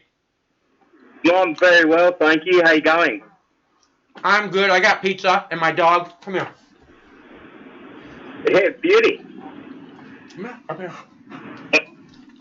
Well, I've been listening to a few little segments of your show based on a friend of mine, Steve McClanahan. You might know him. I've heard of him, and, yeah. we got to discussing about the fires in Australia, and he said, "Look, Des, just give Mark's News a call. Let them know what you think. Just inform people. It may be a bit off topic, so I'm sorry if that's a bit rude." It's all good, Des. I actually would love to know your take on the Australian fire. I'm really sorry to hear about your country being plagued with these wildfires. I mean, it's horrible. I can't imagine a worst case scenario than just fire fucking rushing everywhere. So I feel bad. But go ahead and give us your take on it. All right, mate. Well, as some of the Americans, I'm American myself. I moved to Australia about 4.5 years ago. I think Steve mentioned that. He said you were gonna move. He said you told him you're gonna move, and then you fucking moved. I fucking moved, mate. Have you regretted it at all? Absolutely not, brother. Absolutely not. I tell you what, and nothing against America, because America will always be kind of my home away from home. But it was just getting to be a bit full on, and just the struggle that you guys have with just working, even like your dollar amount is pretty set and good right now, but it's kind of slowly slipping away from you. And all this hype about Trump and Trump's impeachment and all that bullshit, like, none of that really interests me, because I think it's just all a big game. Hey, to them, they don't care about Americans, really. They just care about the dollar signs. You know what I mean? How much money can America make from war? What shit country can we go to war and get a shitload of money for? I agree. How many taxpayers' dollars can we spend out of their, like, how much money can we take away from the American people to build our military and go fuck with some country that we have no business even being over there, mate? I agree 100%. We have there's nothing in our interest at all to being over there. It adds nothing to our country. It adds nothing to our life, or anyone else's. Well, anyways, that's my take on politics, because I don't really study it too much, so I don't really know a whole heap about. No, it's all good. We want to hear what your take on the fire, though. All right, no worries, mate. I've got some notes here with me. I'm just driving home at the moment, just knocked off from work. It's what time is it? It's 4:17 on a Wednesday here, and let's see. So these mega fires, they started in September, and they just kept spreading.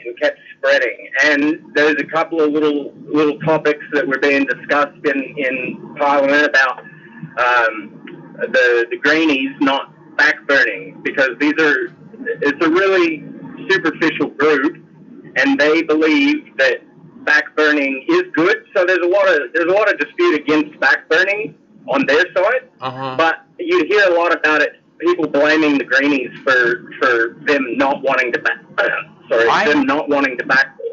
I heard they arrested some people for starting the fires. So it happens every year. Yeah. Every single year, there's fires. Yeah. Everywhere. Mostly in the hotter regions of the country. Right now, I live in Melbourne. Yeah, Melbourne's in Victoria, Australia. Yeah. Kind of South Australia. Sure. The fires. That's where the Opera House is and such, right? No, sir. The Opera House Sydney? is in Sydney. Okay. Yeah. So just south of Sydney, in Malakuta, it's about 8 hours drive from where I'm at. That's where the fires started back in September, yeah? Okay. But before that, in November, and I'm going to be speaking in Celsius, so whoever is listening, go ahead and get into your Google and type these numbers in so you can see how fucking hot it actually gets, yeah? The hottest it got there, it was a span back in November, where we had like a week, maybe 2 weeks solid, where it was 40 plus degrees, which is about 115 to 120 degrees Fahrenheit.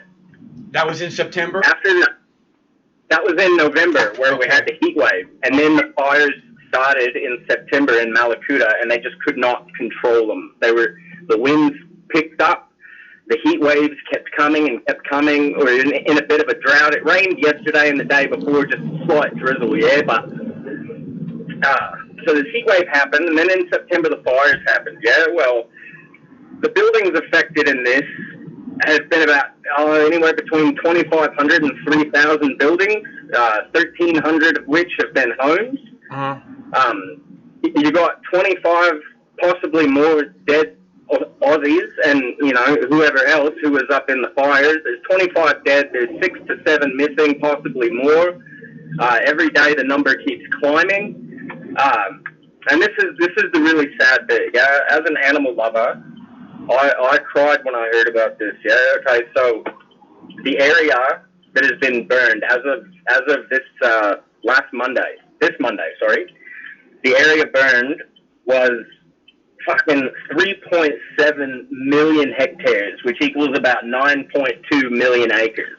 That's a shitload of land. Yeah. That is a shitload of land. Yeah. The fires are dying down, but as of yesterday, there was still 25 to 30 fires that were on the evacuation list. So they've been evacuating these towns, and you know, and the saddest bit about it, mate, is the animals. I mean, the people died. Yeah, that's sad, but it's even worse about the amount of animals that have been killed by the heat and the fire. Right now, they're sitting at about 500 million, possibly more. 500 million.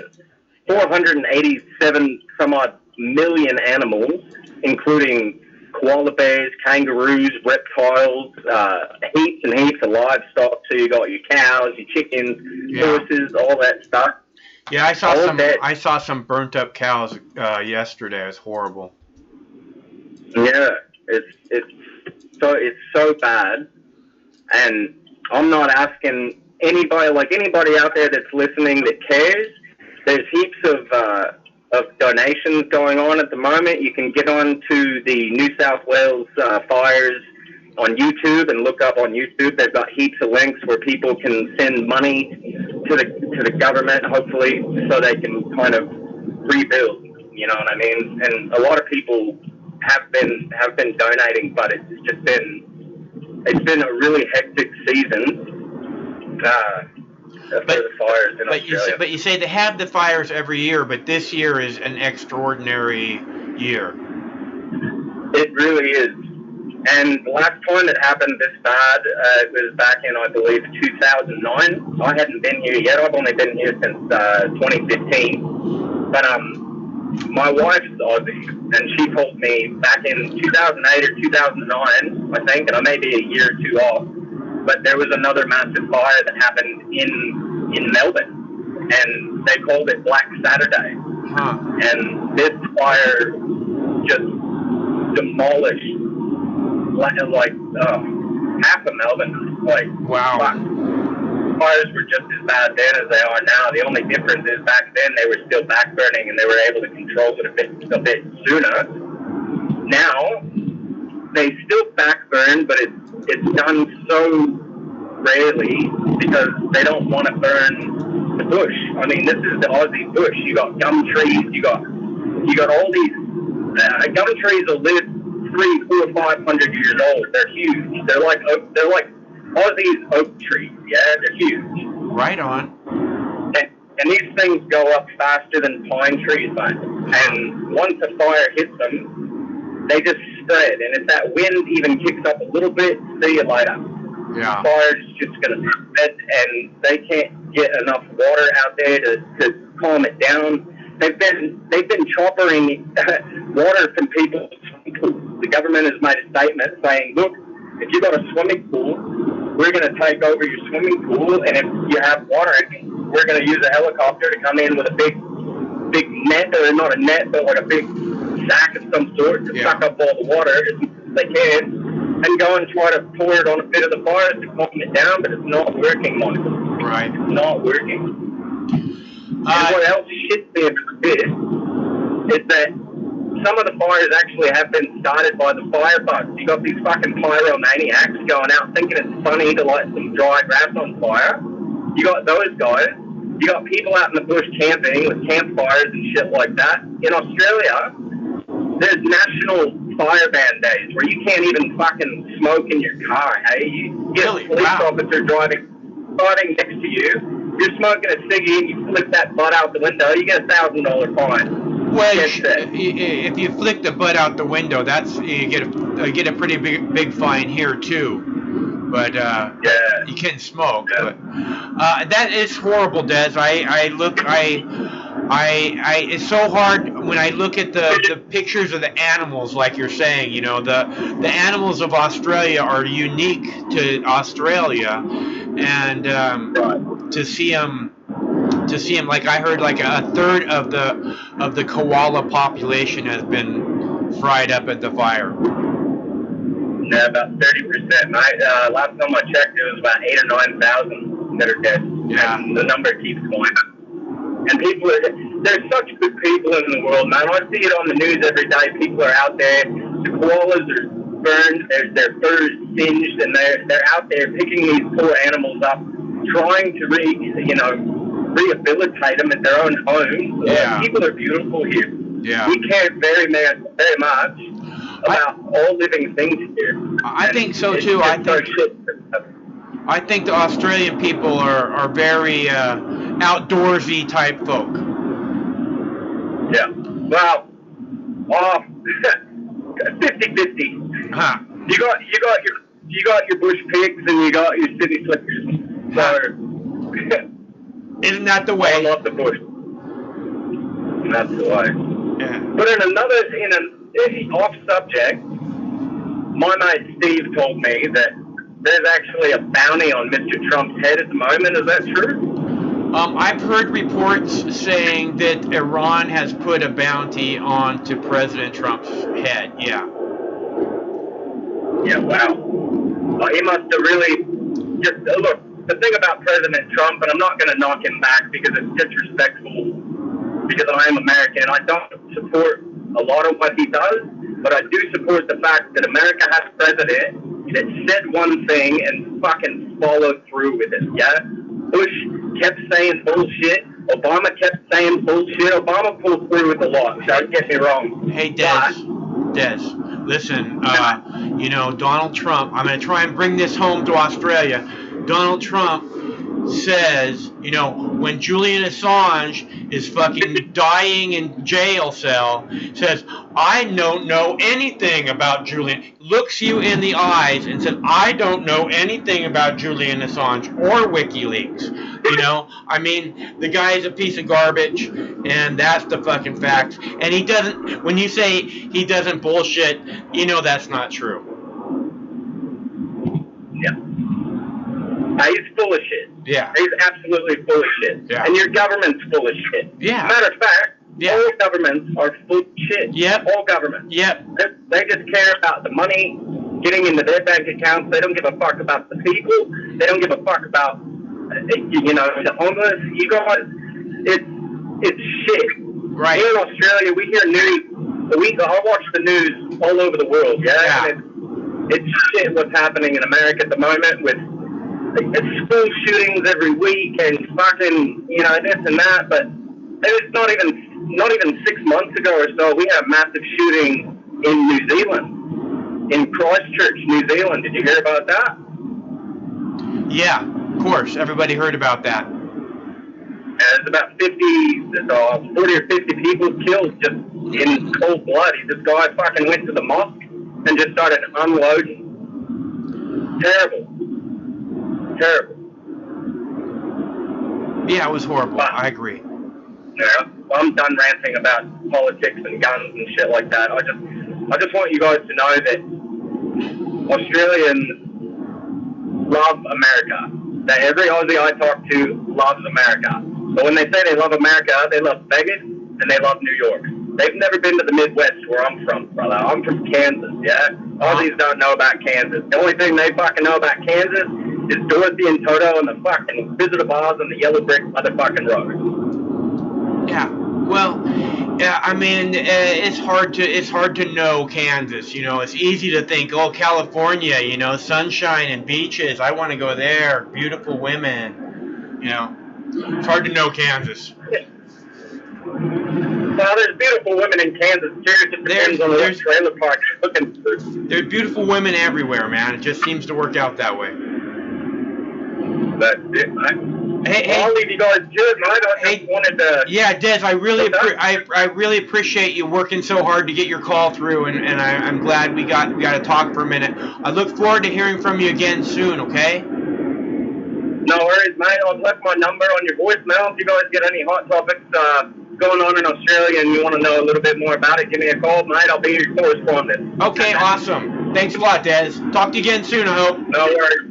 Stay cool. Ciao, ciao. See ya.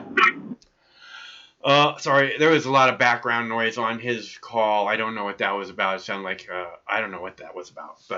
But he had been trying to call for days now, and I wanted to let him get through. And he was saying that he wanted to talk about the fire. I think the fire is really weighing heavy on a lot of people's hearts. You know, the fire in Australia, and.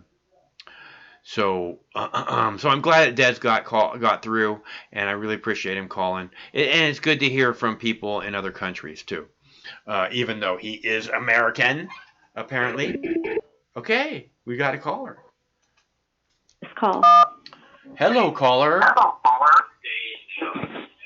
Hello. Hello. Hi. Hi. My name's August Horning. I'm from Denver, Colorado. Your name's August? Yeah. Right, and how'd you get a name like that? Oh, I don't know. My parents, I guess, were really into the Roman thing. Huh, cool. Yeah. So what's up, August? Not much. I just wanted to call and say that I love your show and that I really am not a fan of what Iran's doing. Well, what is it you think that Iran is doing? Or I'm not a fan of what the United States is doing in Iran. I'm sorry. Okay, yeah, no, I that's why I asked the question. I didn't quite understand what you're saying. Yeah, I agree. I don't think there's a lot of Americans that are happy that we're pushing for more war again. You know. Yeah, no, that seems terrible. I've had enough war myself, August. Yeah, you know, I have faith in the American people, though. I think that at the end of the day, hopefully, we can put enough pressure on government that nothing too crazy will happen, hopefully. I mean, crazy things have already happened, but... Yeah, no, I hear what you're saying. I mean, we're all hoping that this doesn't escalate out of control, for sure. And I don't know. It doesn't seem like the government cares. I mean, you know, when Obama was president, we did the Occupy, and I mean, we didn't do some little protest. There was protest in every city across the country, and they didn't just go out for one day in March. They went out to the town square and they set up camp and they stayed there for months, and it didn't make the slightest bit of difference to Obama, you know? Yeah. And he was supposed to be a different kind of president, right? Yeah. Hey, so I'm a little pressed for time, but I have a question. What is the name of the grow light that you did the review of? The Spider Farmer? Yeah, was it the Spider Farmer 4000? Yeah, it's a Spider Farmer 4000. It's a good. It appears to be, you know, one of the top of the line for a 5x5 space, if that's what you're looking at. Do you still have it? Yeah, I'm working on. I'm gonna start a garden tomorrow. Tomorrow I'm gonna plant a peace garden because I think that sounds like a nice thing to do. So I'm gonna go ahead and start some seeds tomorrow. I'll try and get that video live for you guys tomorrow, and so you can see what's going on and encourage as many other people to start their own peace garden in their home. So, and then you can grow along with me as we go. Great. So could you do me a favor? What's that? Could you go and take a few pictures of the Spider Farmer 4000 and just crush the light and shove it up your goddamn asshole? No. Oh, he hung up. So what's up with that? I mean, why would you hang up, right? you get your little, oh, I lured him in. Oh, now I'm gonna get him paying attention to what I'm saying. Oh, look, I've got him. What did you accomplish there? Was that good for you? Was it good for you? Was it? Take this call. Pressing 1. Hello, caller. Hey, Max. How are you doing tonight? I'm ready for a bong hit. How about you, Chris? I think I could consume a little cannabis right now to cut the edge off. But wow, you're really like a magnet tonight for trolls. Pretty interesting. It's to be expected. Again, as the show becomes more popular, the troll community will wade by. They're looking for someone to troll. They're going to come through. Otherwise, Okay, and if they weren't coming through, I would think that we were kind of like something was missing, because it is a call-in show. It is an uncensored format. I've done this. I did call-in shows for a long time before I came on to YouTube to do YouTube stuff, and there was always trolls. I mean, that was when we were on TV, on Seattle TV. We did a call-in show for a long time, and there was always trolls. But what's weird is they weren't necessarily trolling me, which I always found very interesting. It's a good skill to be able to use conversation and to be able to use rebuttals and not to just fall into emotion and then maintain a sense of humor at the same time. That's really a valuable skill that people can use in lots of different aspects of their life, and you provide a pretty good example of that. It could save your life, so you know. It could save your life. It could save your life. So I wanted to start by just not calling the caller, the woman who's called like 3 or 4 times, that girl, or the woman from Chicago or something like that. Do you remember what her name was? No, I'm not even sure if I got her name yet. Yeah.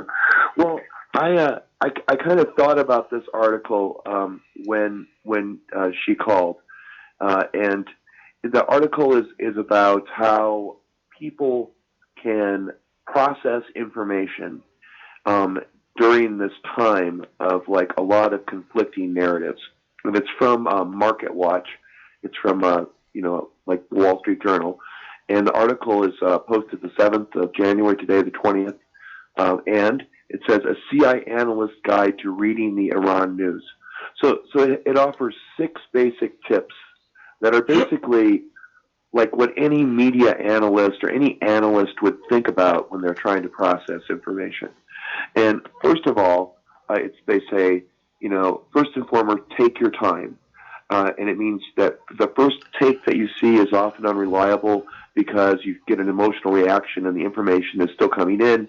With an event as significant as the strike in Iran, focus on the facts at the outset, and then, gradually build up an awareness of the topic. Second, find good sources of information. So don't mistake confidence or expertise or experience that is offered by media outlets on the subject matter. Track different sources of information so that you have more than one source, right? And then question. Be sure that you question. 3, they say dive into history, because most geopolitical issues are not black and white. And good sources of information can help you point to relevant reading when trying to anticipate the potential impact of the strike on Soleimani. It's critical to understand the history of American-Iranian relations. And then update your understanding constantly. And I like your show for this as well, because I've heard people call and I've seen in comments that people do kind of gradually change their perceptions when they receive more accurate information. So breaking news changes and moves quickly. When there's a new event, media outlets are under the gun to report on it quickly, but the reports can change as they update information after they've heard other sources and gather new information. Remember that some of what you've read is probably wrong, and some of it is deliberately so. So be aware that while you're looking at all these sources of information, a significant amount of them are actually going to be sources of disinformation. And then recognize that there are more than one outcome to these situations. So even though it really seems dire right now, And I certainly feel that way, as I've expressed on the phone with you. It doesn't necessarily mean that because you think the worst case scenario is possible, it's the one that's going to play out. It should figure into your calculus, and we should be very concerned about dying in a nuclear war. But at the same time, there might be a way to, humans have an amazing way of like finagling their way out of situations.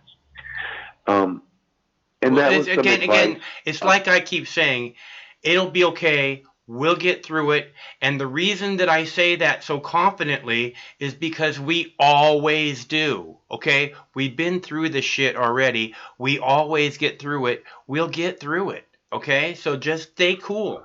Smoke weed. It's really important.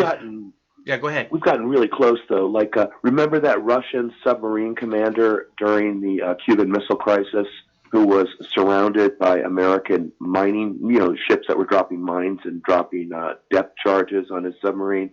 And in the midst of this, there were 3 people that had to make a decision because there were like 3 keys in the submarine to launch the missile. And 2 of the people said, let's do it, and let's launch the missile and destroy Washington, D.C. And the 3rd person said, I don't know, I think we need to, I don't think we should do it. And that one person in a room with 3 people under the ocean with no communications with anyone else prevented nuclear war from happening. So we've gotten really close. I mean, we've gotten super close. But that's almost like a 50-50 thing, That's almost like tossing a coin in the air. It's I mean, look, again, we've been close for a long time, dude, and I mean, it's really close. Close is like hand grenades, I mean, it's not this like really close and close. There's like, it's just, it got us or it didn't get us, okay? And right now, like I said, we always get through this stuff, and we're gonna get through this. This is not as bad as it sounds at the moment. Okay, so like Michael said, tomorrow everything could be a lot worse. You're right, we're close, but regardless, I mean, we're going to get through it one way or another. And look, we have to fight the programming, okay? We have to recognize the real enemy. Who is it that's spending our trillions of dollars on fucking war? Who is it that's doing it? Because it's not Iran that's spending our trillions of dollars on war. It's not Iran that's doing that to us. It's the fucking assholes in Washington, D.C. They are the problem. They will always be the problem until we take our government back. Well, it certainly is in our government today. There was an article from Al Arabi, which is a British newspaper, and it was talking about what Mike was mentioning earlier in the call about people dying in Syria today. And the article's it's called The New Arab, and it says at least 40 regime soldiers were killed in an unsuspected ISIS group attack in eastern Syrian province of Deir al-Zur on Monday evening. Doesn't that sound like it's right out of like Lord of the Rings? Deir al-Zur on Monday. It's just bizarre. The Syrian news network Euphrates Post said that a bus carrying troops from the 11th Infantry Division of the Syrian regime army was attacked by machine gun fire from unknown militants and causing an explosion, killing all 40 personnel on board. And there was something, okay, so this person, Soleimani, right, his job was to coordinate militias with the Syrian army to fight ISIS in Syria to prevent the development of the Islamic State. Right. So, what's just happened today is showing that ISIS is going to grow. It's going to get bigger. And it's going to do so with the help of the United States. Because yesterday, actually 2 days ago, and I didn't hear this on your book reports, and it says that the United States Army is sending a contingent of the 75th Ranger Regiment is deployed to the Middle East as part of a buildup of forces in the region. The Rangers were already headed in the region, but they add an already large deployment of 3,500 paratroopers. But there's this specific division division of people called the 75th Ranger Regiment. It's known for conducting direct action raids to capture or kill high-value targets. The massing of forces in the region comes after the murder of of the general, and then so I just wanted to point out that this kind of guerrilla-style attack that occurred with machine guns gunning down a bunch of soldiers at a bus being moved from one place to another place is the kind of activity that U.S. Special Forces would train ISIS fighters how to conduct war, to overthrow the Syrian government, which is their objective. I think that somehow whenever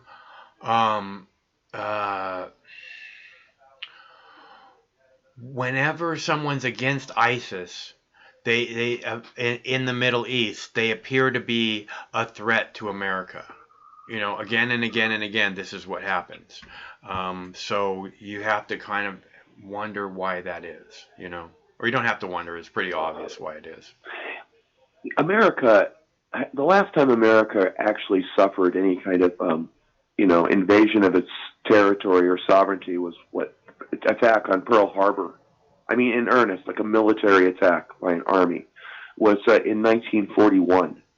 And then prior to that, it goes all the way back to the Civil War, or the border skirmishes with Mexico in the 19-teens. Yeah. I mean, it's not a very common occurrence that there's any threat to the United States. One of the questions that I like to ask people in my community when I meet people in different situations, and there's that odd moment where there's just a moment of silence while you're waiting for the next subject. I like to say, how far are you away? Do you know how far you are away from ground zero? And they look at me funny and they're like, what the fuck are you talking about? I'm like, right now, do you know where ground zero is? And do you know which direction it is? And do you know how far away it is from you? It's a direct question. And they're like, what? I'm like, if there's a nuclear war, the nuclear war is going to be at ground zero. Do you know where that place is? And do you know how far it is away from you? And they don't know the answer to the question, Max. Mm-hmm. For myself, well, they don't. I'm about 12 miles away from ground zero. Yeah. And it's to the east of me. I know exactly where it is. And as I go about my affairs in my community, I always know where that place is. Yeah, well, because that's how much evil emanates from these weapons. They could annihilate me. I have no control over that. I hear you. I know there's an evil vibration that emanates from those bases and stuff. But there's other ground zeros too. I mean, there's communities at the base of Rainier who are just waiting for the slightest little tiny eruption to get wiped the fuck off the face of the planet. So that's true too. Yeah. And you live in a major earthquake zone as well in Seattle. So there are crises that could happen, and they could happen at any time. But those aren't man-made crises per se. Those aren't by the hand of man. That's an excellent point, Chris, because I agree completely that, and this is what it is that I'm so tired of, is that we don't have to be having these kind of crises. We can have this place where we all work together to make the earth into a paradise. Nobody wants war except for the fucking rich and the stupid. The rich and the stupid. So the polling, and that's exactly where this is going, the last polling that I saw, it was 53% against, but it was some of that was weak. It was 38% strong and 13 or 14% I kind of this. And then cumulatively those numbers were 53. And the splits between the parties were pretty intense as well. Apparently the Democrats way more were opposed to the war. But like we noted, right, these candidates are not opposed to war with Iran. They're just opposed to the way that the war has been conducted so far. And there's a difference between the two. And the Republicans I think that overwhelmingly Bernie support Sanders Trump. is against war with Iran. I think Bernie Sanders is against He war is. with Iran. Yeah. And his numbers represent about 20% of polled Democrats right now. Yeah, well, that may grow as some people move away from Trump and go, you know what, Bernie's looking pretty good again. You know what I mean? So the caller earlier, whose name I can't recall, who is an adamant Obama supporter, worships the former president, for probably a lot of reasons, but just sees him as a really good person, and that skews her vision of everything else. And it's true with people who follow Hillary Clinton as well. They're just sycophants. Yeah. And they're incapable of separating themselves from their party or separating themselves from a leader that they support in the party. Yeah. So tomorrow, from what the Washington Post said, and I've only found 2 stories that say this, so I can only say that the Post said this. It says, live updates, President Trump says he will make a statement Wednesday in response to the Iranian strike at the 2 bases in Iraq. And I think the news clip that you played, like the NBC News clip, he said something similar, like Trump is going to address this tomorrow and not tonight. So he's going to make a statement tomorrow, behind a desk on national television with 3 or 4 networks on, everything's going to stop, and Donald Trump's going to explain to us what's happening after this airplane crashed and after Iran retaliated with these missiles in northern Iraq. Uh-huh. And that moment, I think, is, like Mike said earlier, a very, very important moment, because I don't think the Democrats are actually opposed to the president's policies. I think they're just posturing for political reasons. And if they have to be accused of being anti-American because they oppose the president when he's a war president, they might change their tune. And that frightens me. So tomorrow is a moment where if he is a very good, actor or orator, he will be able to convince the Democrats to get on board. And he might just say, I've already, F-35s are already doing it. We're already bombing, or something like that. That's my fear. And that's going to happen tomorrow. So we'll see.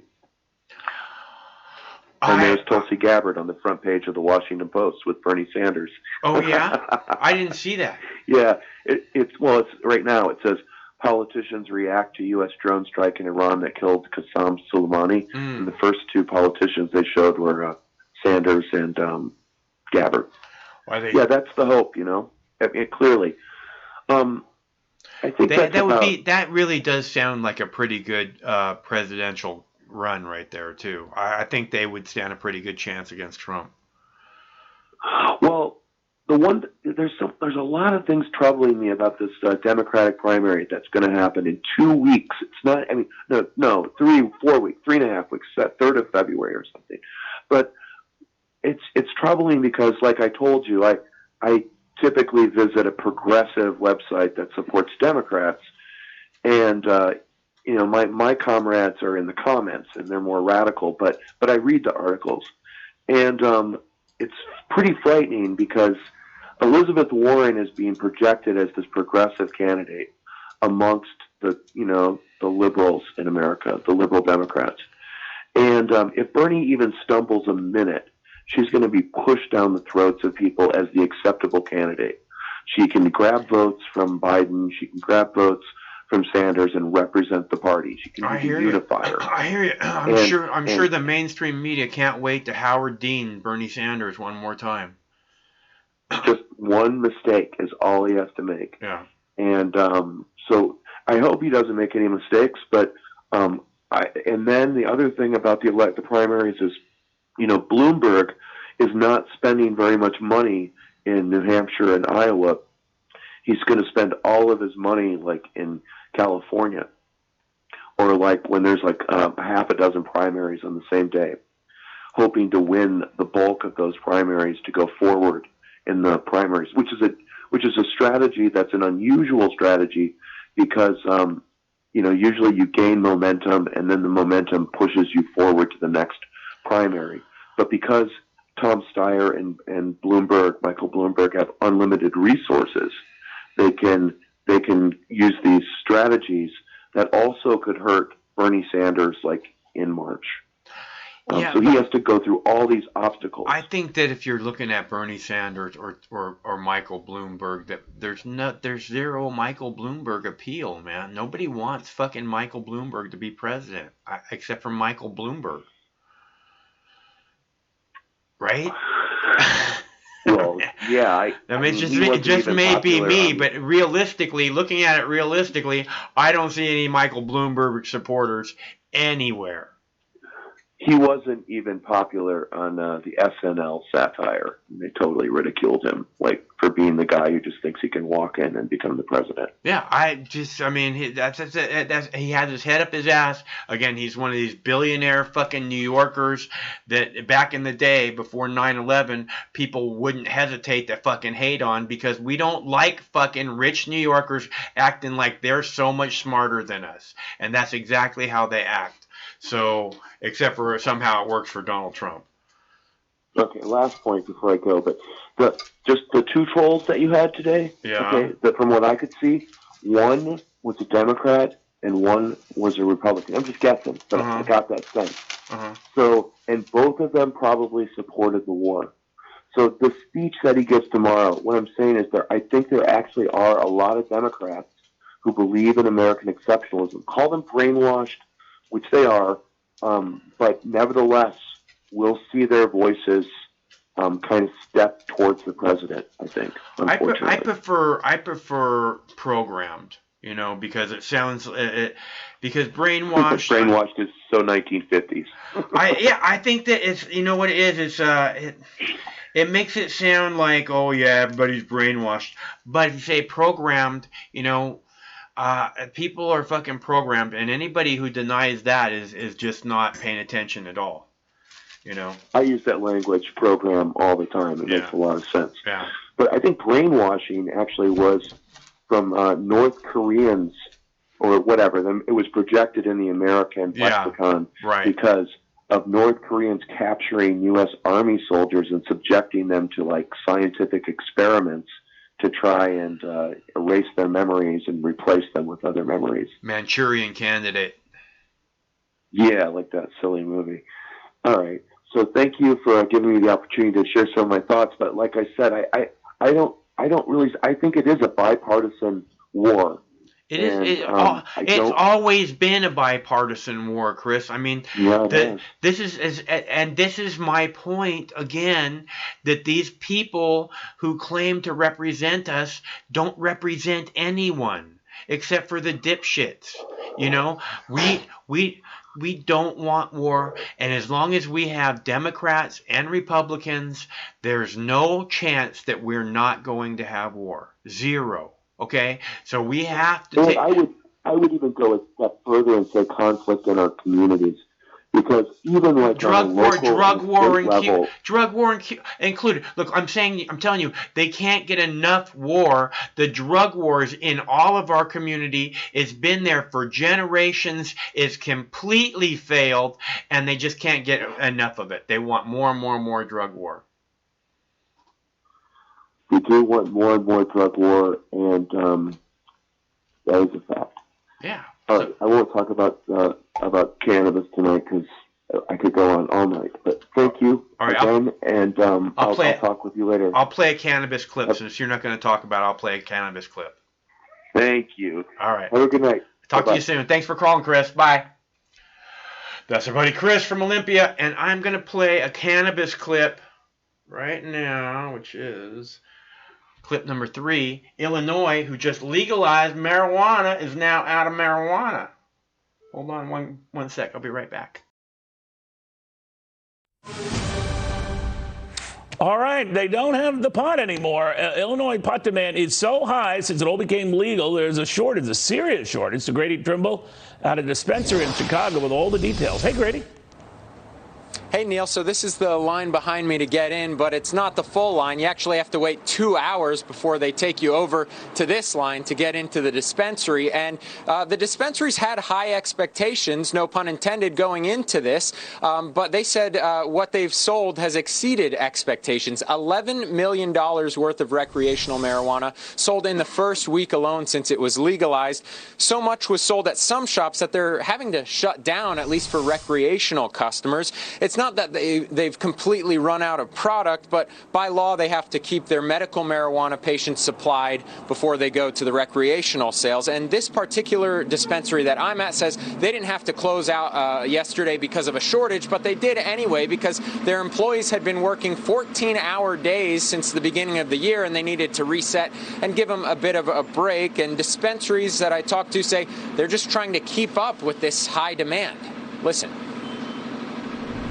When you convert from medical to recreational, there's a ramp-up time of having to expand your facilities and also grow the plant. So right now, Illinois is going through a ramp-up of expansion, and by spring, there should be triple the amount of capacity that there has been in the past for the recreational market. I've run into at least 7 dispensaries I've visited, only been able to purchase at 2, right? Because they'll just say that they're done for the day, or the line will literally just be completely too long. You'll know that it's just too long.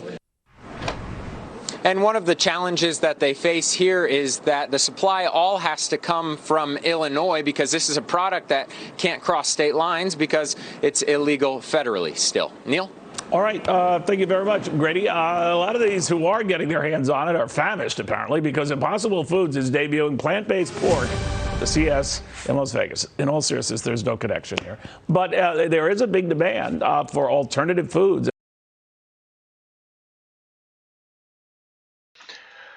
I'm back.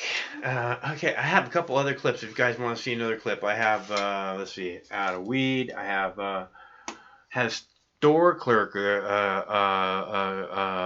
convenience store clerk, who got a gun pointed at her and refuses to submit to the guy with the gun. And I have a flying taxi from the electronic show or whatever technological show that's going on in Vegas right now. I think it's Vegas. Anyways, if you want to see those clips, let me know. Let me know if you want to see those. Can you guys hear me? Is this thing on? You want to see the fucking tiger clip? Fucking tiger. Okay, so I love the fucking tiger clip. And the reason I love the fucking tiger clip is because there was a time when we would be walking through the forest and all of a sudden it'd be like, fucking tiger! Right? And we don't have that time anymore. But man, I don't know. Something about that clip just really I miss the fucking tigers. I miss them. I do. I love the tigers. They're so much fun. You see how much fun they are? They're so much fun. Okay, so did you want to see another clip, or are we done here? Or should we do something else? Should we do something? Should we take another phone caller? I don't need another bong hit right now. I don't need. We could take a phone caller if you want to take a phone caller. Do you want to take a phone? Okay, we'll take a phone caller. Let's see. Hello, caller. Hello? Hello. Hi. How are you? I'm doing really well. I'm a really big fan of your show. What's your name? My name is Oksana Stefanovna. I love that name. Thank you. I just want to say I'm a big fan of your libertarian platform, and everything about it just really speaks to my soul. I think vaccines are from a conspiracy, and big pharma is trying to drug us all, and kids should not get vaccines. What are parents thinking these days? They should have the choice and shouldn't be forced by the government to do so. Well, I think that parents should have a choice for what happens with their children. Exactly. I'm pretty sure that parents should have the choice for what happens with their children. They should be involved in the decision-making process at the very least. Of course, but it's always the parent's decision in the end. Doctors, the government, it's the parent. It should be. I think I hate the idea of taking away, You might as well, if you're going to take away that right from the parents, then you should just take the children away from You the might parents. as well you might as well take them all away. Just rid take of them away all. the children. You're not going to let me raise my child. Just take it away, okay? Of course. I'm here. Totally believe you. I'm my child's protector. I'm the only one that's really going to do that. Not the motherfucking government, not the motherfucking police, not the motherfucking school system. Me. I am it. And the buck who stops we need to here. go after? We need to go after Big Pharma. Big Pharma is out to poison us all. They're putting out these drugs. We don't know what they do. And, do we even trust the FDA? Are they a reasonable source to believe? I don't trust the FDA. I don't trust the government. The government's not. Yeah, fuck the FDA. I think the FDA is terrible. The government wants us to die early because they don't want to. They don't want to have to pay out the Social Security. Exactly. Your show is great. Your entire platform. And I want to say about that one August guy, he was a fucking dick. You know what you should have done with that grow light? You should have crushed it up and shoved it down his goddamn throat. Me? Again, she hung up too. I don't know why. I don't understand why they just hang up. It's like, oh, I achieved my goal, so I'm gonna hang up now. I think that's probably even ruder than actually saying stupid shit, right? I mean, because I'm like, oh, really? You talking to me? Because I don't even know. And they're like, is that supposed to crush me now? Am I crushed? Are we done? Well, thank you for calling. I'm glad that you were part of the show. And I'm glad that you feel like whatever you got to express your freedom, and good for you. So, I'm going to have another drink of water. And I had pizza. Boy, we've had a full show tonight, haven't we? We got kisses from the Boo Bear. How lucky are we? Oh my gosh. Got Mike Hawk for president, right? Because Mike Hawk is what this country is all about. So I guess we're done. Unless you want to see a clip, or I can play another clip. And was she making fun of the libertarian thought process, that people should have freedom and be able to make decisions on their own? Is that what she's saying? Was she mocking that? I don't know. Good for you. All right, so let's play another clip. What clip do we have? We will play. You want to see a flying taxi clip, or let's play the grocery store clerk. The grocery store clerk is pretty powerful. We'll take this caller first. Hello, caller. Are you in favor of legalizing all drugs? Of course. Even heroin? Of course. What about for kids?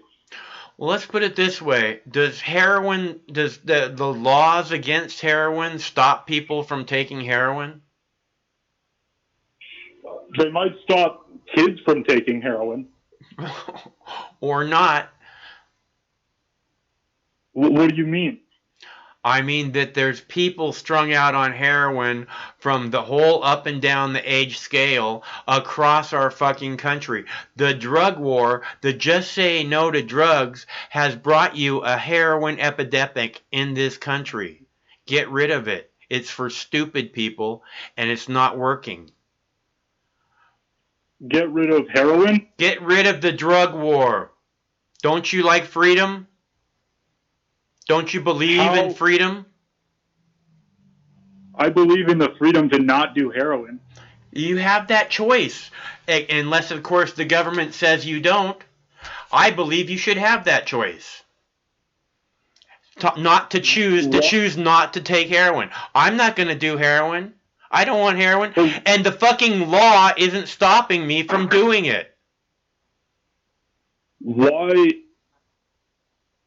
Why should kids be allowed to do heroin? Look, the laws don't work. The laws, they're like, right? The laws say kids can't vape, and there's a fucking vaping epidemic. Are you paying attention to what I'm saying here? This law doesn't work. Okay? There should be laws saying people under 18 shouldn't be allowed to do drugs. But over 18, all bets are off. There should be laws for kids that are under 18. Yes. But their parents can still give them drugs? I don't think the government needs to be involved in what's going on in your house or my house or anyone else's house. All right, so if you were to say, go to the hospital and see a baby in the infirmary, and you were to look at that baby and imagine that a heroin needle was in its arm, would you shove it up your goddamn asshole? Hang up. See it? Hang up. I knew that was coming. It's very strange, but I knew it was coming. I mean, we could all see it, right? Because there's no there. These people aren't like, you can tell they're like, almost, we're getting closer, almost, I'm gonna do it. And then hang up, right? Good for you. You're so brave. All right, so I guess. I was gonna play a clip, huh? Or should we take another call? Let's play a clip. Grocery store clerk. I want to play the convenience store clerk because it's very strange that she has a gun in her face and she refuses to comply with the guy with the gun, and the guy just runs away. So you don't have to worry about someone getting hurt or anything, although she kind of got roughed up a little bit. Grocery store clerk. Now to South King County. Look at this woman, this gas station clerk. This guy is trying to hold her up, and she simply refuses to give him the cash. KARA 7's Jessica O reports it is just one of a string of robberies under investigation in the area. Give me the money now. Give me the money. Clerks are told it's best to give in during situations like this. But that woman behind the counter in Auburn isn't about to hand over any cash. And she was very brave. Even when that suspect with a gun grabs her by the shirt. First thing she did when I looked at the video, she grabbed her cell phone to call 911. Musa Tahabre thinks the robber didn't know what to do when his coworker refused to comply. The suspect runs away without stealing a thing. I'm glad that she did not get hurt. He has a gun. She could have lost her life. KARA 7 learned of a series of similar robberies in South King County since Friday. Shots were fired inside this Skyway 7-Eleven, the same day this gas station in Tequila was robbed. I just gave him the money. That's all you could do. Look what happened to clerk Delana Nicholson. What? Right now. Hurry up. I don't got time. Hurry up. He came up to the counter and just set his Sprite down and then started tapping his gun on the counter. She calmly hands over all the cash in the register, and he takes off running. I just got robbed on the Peterson 76. Detectives say some of the robberies are connected, but so far no suspects have been arrested. That leaves clerks like Delana worried about what could happen next time. It's very concerning. He's just escalating to actually probably kill somebody if they freeze, and that's scary. If he did not get caught now, he's gonna do it again. Police say the vehicle used in the Auburn robbery matches the description of several other robberies here in King County, and police are asking that anyone with information give them a call. In Tequila, Jessica O, KARA 7 News.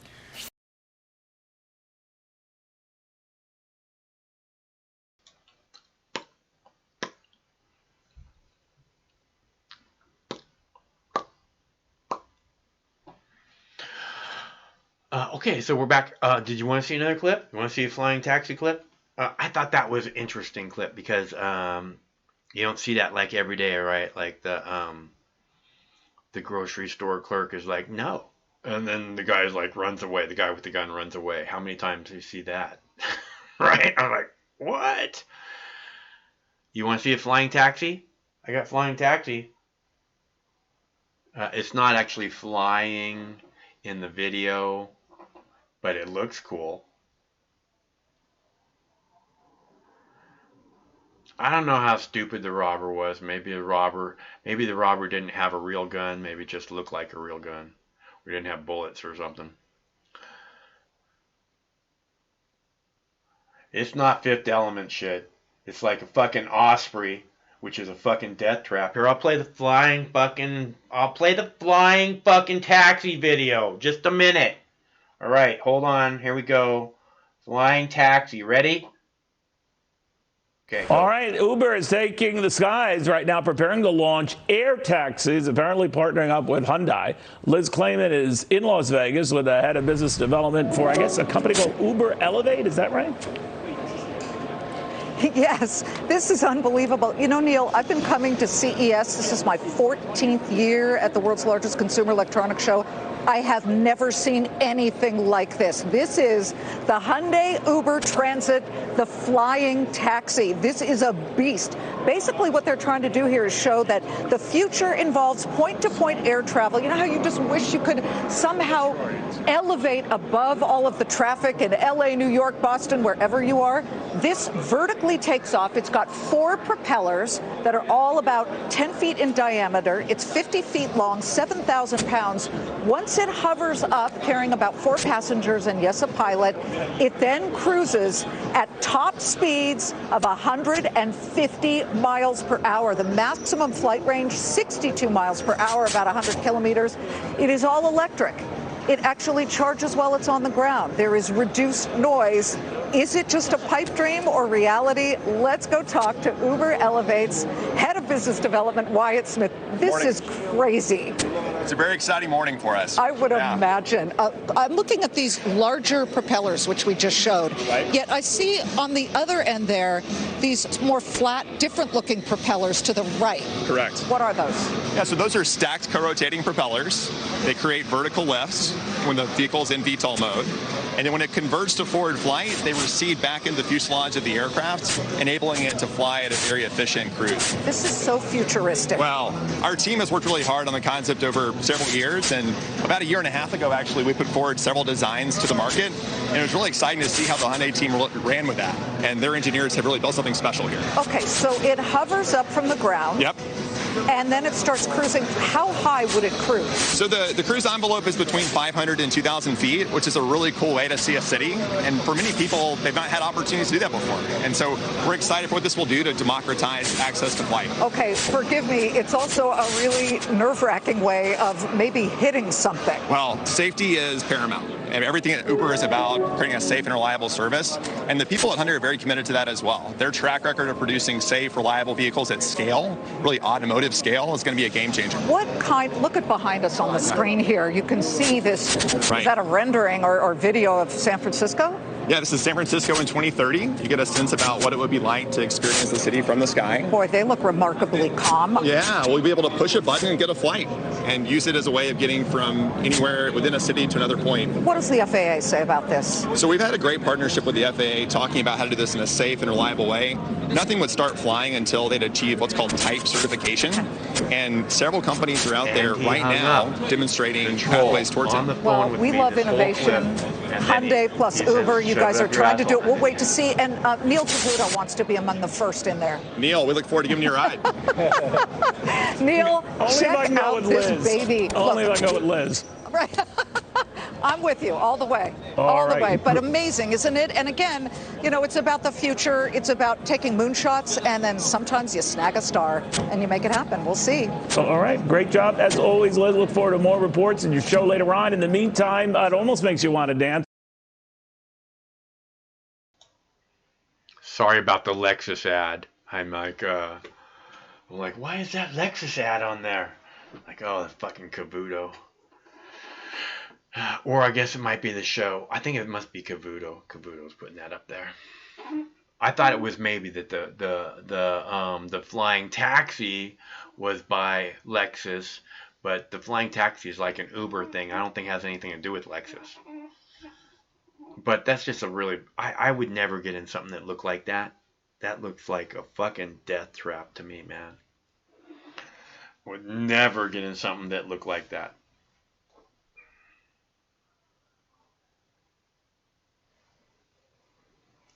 They're gonna be autonomous, Mitchell. That's what I hear. They're testing autonomous flying taxis in Dubai as we speak. What's up, G? Michael, this is Steve McLaren. G, how you doing? We talked to your buddy Des from Australia. He called in? He did. He called in for real? For real, earlier. Yeah, you have to check it out when you go back. Wow, that is, we are truly corresponding here in the planet Earth. I tell you what, Michael,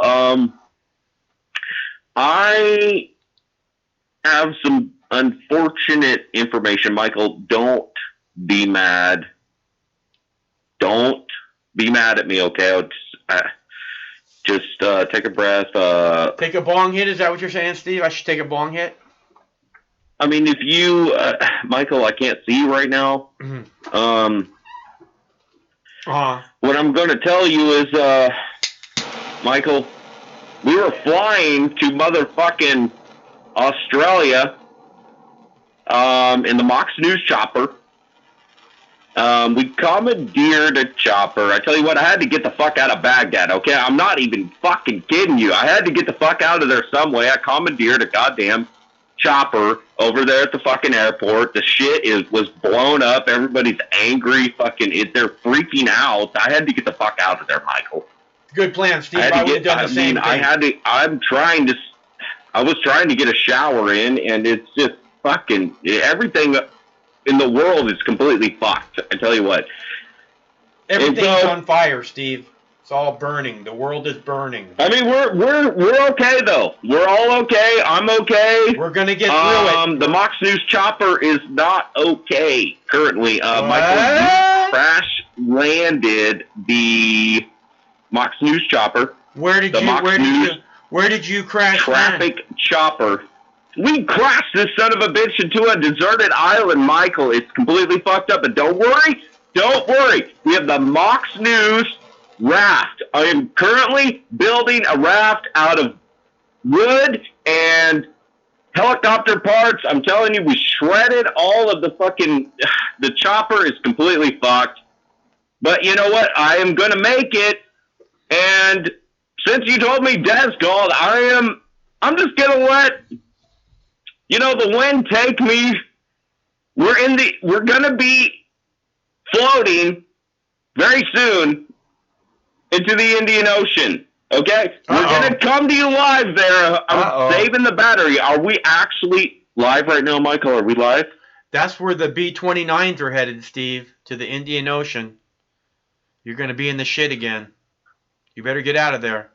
Well, goddammit, Michael, I swear to God, if we had a fucking live stream equipment that we really need out here, I would be able to fucking film this shit on the ocean. I can't fucking help it. I'm telling you. I'm trying to save my battery over here, Michael. Craig is working on the live stream shit. He's working on it. God damn it, I swear to God, I hope it takes longer. Shit. But Michael,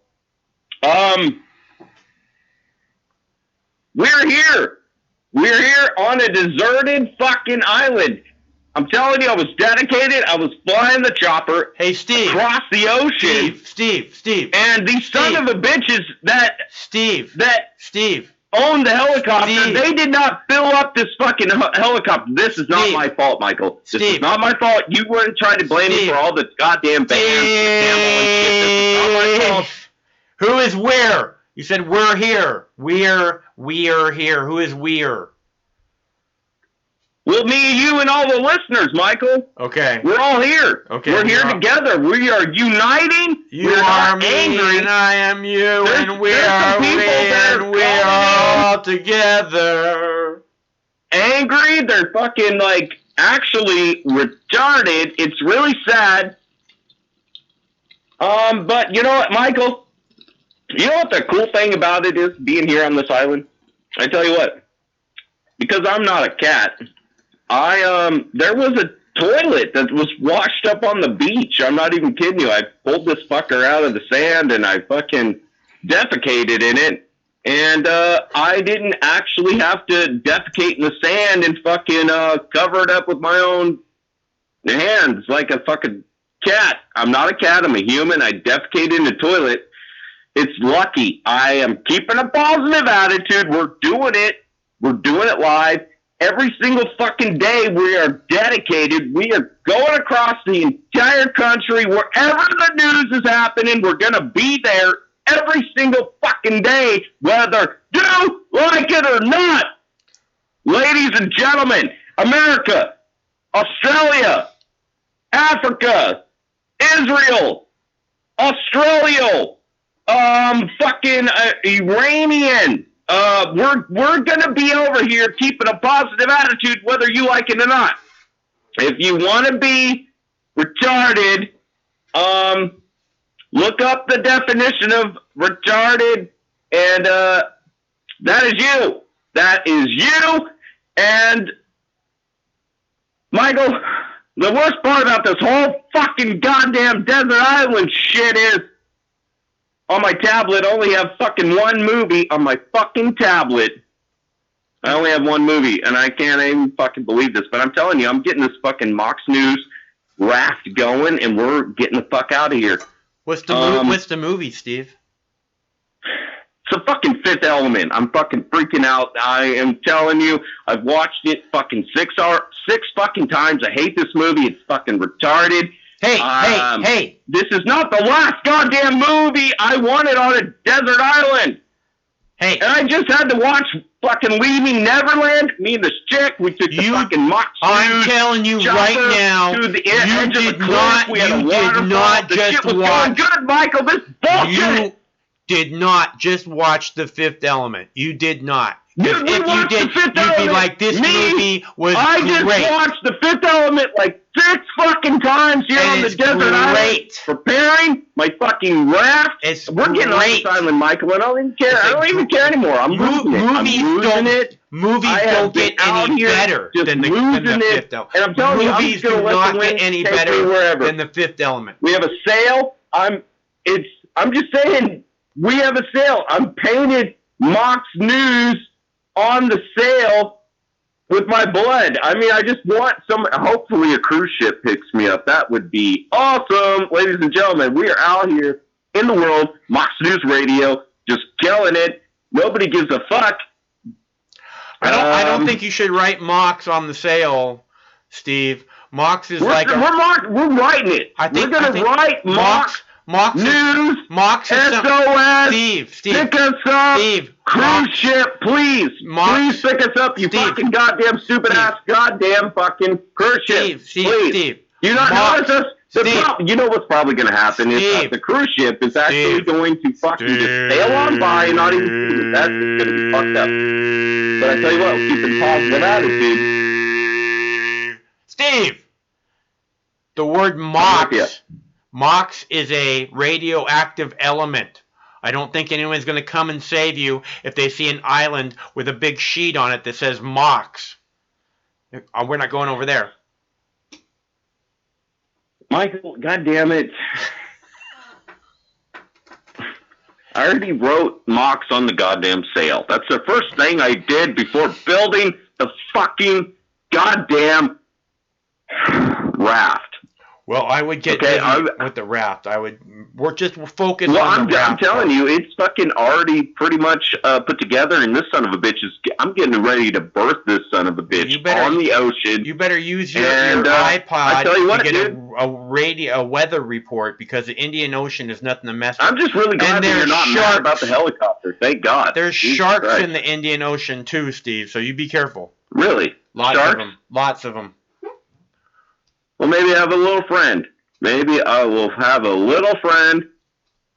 Those fucking goddamn tiger sharks and shit, and the tiger clip. Fucking, tiger. Fucking tiger. Live, you should just play the fucking tiger clip for everyone. That is a great clip. I tell you what, I'm glad that fucking tiger. The fucking tiger clip. I'm telling you, that is an amazing clip. I'm glad that the glass did not shatter. Okay, because that would have been a really tragic story, and the parents would have been hated, and everybody would have been like, "Oh my God!" But it would have been a way more fascinating clip, Steve. I know, they would have been fucking suing the glass company. Everyone would be just fucking holding candles, and fucking everyone would just be like, "We're not retarded. These people are retarded over here. These fucking people at the glass company and at the zoo. These people are so fucking retarded."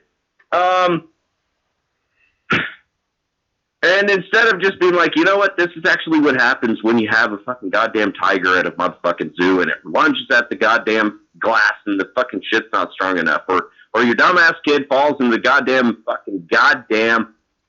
gorilla exhibit. I tell you what, hey, Michael, I tell you what, there's some lizards here on the fucking island. I tell you what, these motherfuckers are cool. I'm trying to friend them. And, it's beautiful here on this island. I don't even know if I really want to come back. It sounds like a good source. I really don't know. You guys got a lot of war going on over there. Fucking Australia is completely on fire. I don't know. Hey, Steve, if you got lizards. But The Fifth Element is the only movie that I have, and I'm freaking out about that stupid ass shit. Fuck screen time. To my fucking tablet. This is ridiculous. Fuck screen time, Steve. You can spend the rest of your life in paradise, living at peace. Why do you fucking need? Michael, it's hard out here. I'm telling you, it's a little hard. I'm trying to take advantage. All you gotta do is catch positive attitude, but Michael, all you gotta do is catch the lizards. I wish if you I can had catch the lizards, right? If you can catch the lizards, then you can catch fish. I'm not trying to catch the lizards. Yeah, Jesus catch Christ. the lizards, and then you can catch fish, and then you can have all the fish you need, and you're living Michael, good. Why do you want me to stay here? You sound like it's nice there. You said it's nice there. You don't even know if you want to It's come great, back. but I tell you what, it's a fucking deserted island. Nobody wants to be trapped on a deserted island with the fucking Fifth Element. I'm telling you. Hey, stop bad-mouthing the Fifth Element, Steve. Nobody's bad-mouthing it, but it's the only movie I have.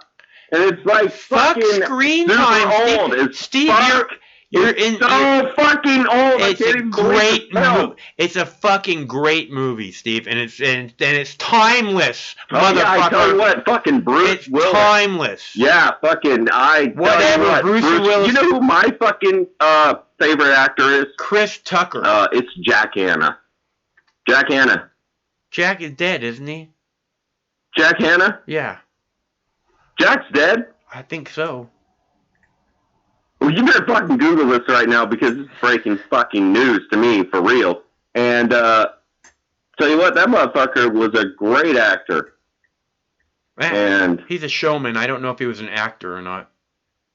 Showman, actor. There's a You know what, Michael? I have a fucking broadcasting degree, and you ask me so many goddamn hard-ass questions that I don't even fucking know about. I'm just trying to bring you the goddamn news here, live from a goddamn motherfucking island and shit.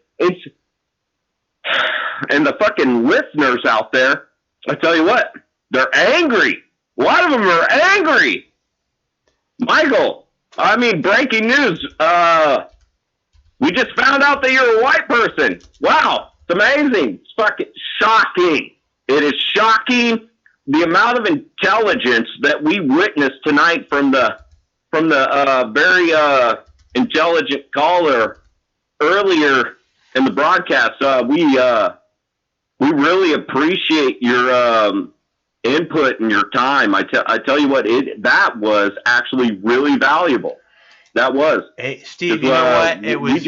I'm telling you, I feel like she just changed the world with the amount of intelligence that she brought forth. If it was entertaining, then it was valuable. No, it was and just I was laughing my ass off. Okay, I was laughing my ass off. So it was valuable to me. Christopher Hitchens alone would say that she is not a mind-forged manacle at all. Not a mind-forged manacle there. No mind-forged manacles over there. I tell you what, there's no mind-forged manacles here on a fucking deserted island, Michael. And you know what? I'm taking a break. I got to take a break for like a maybe until tomorrow.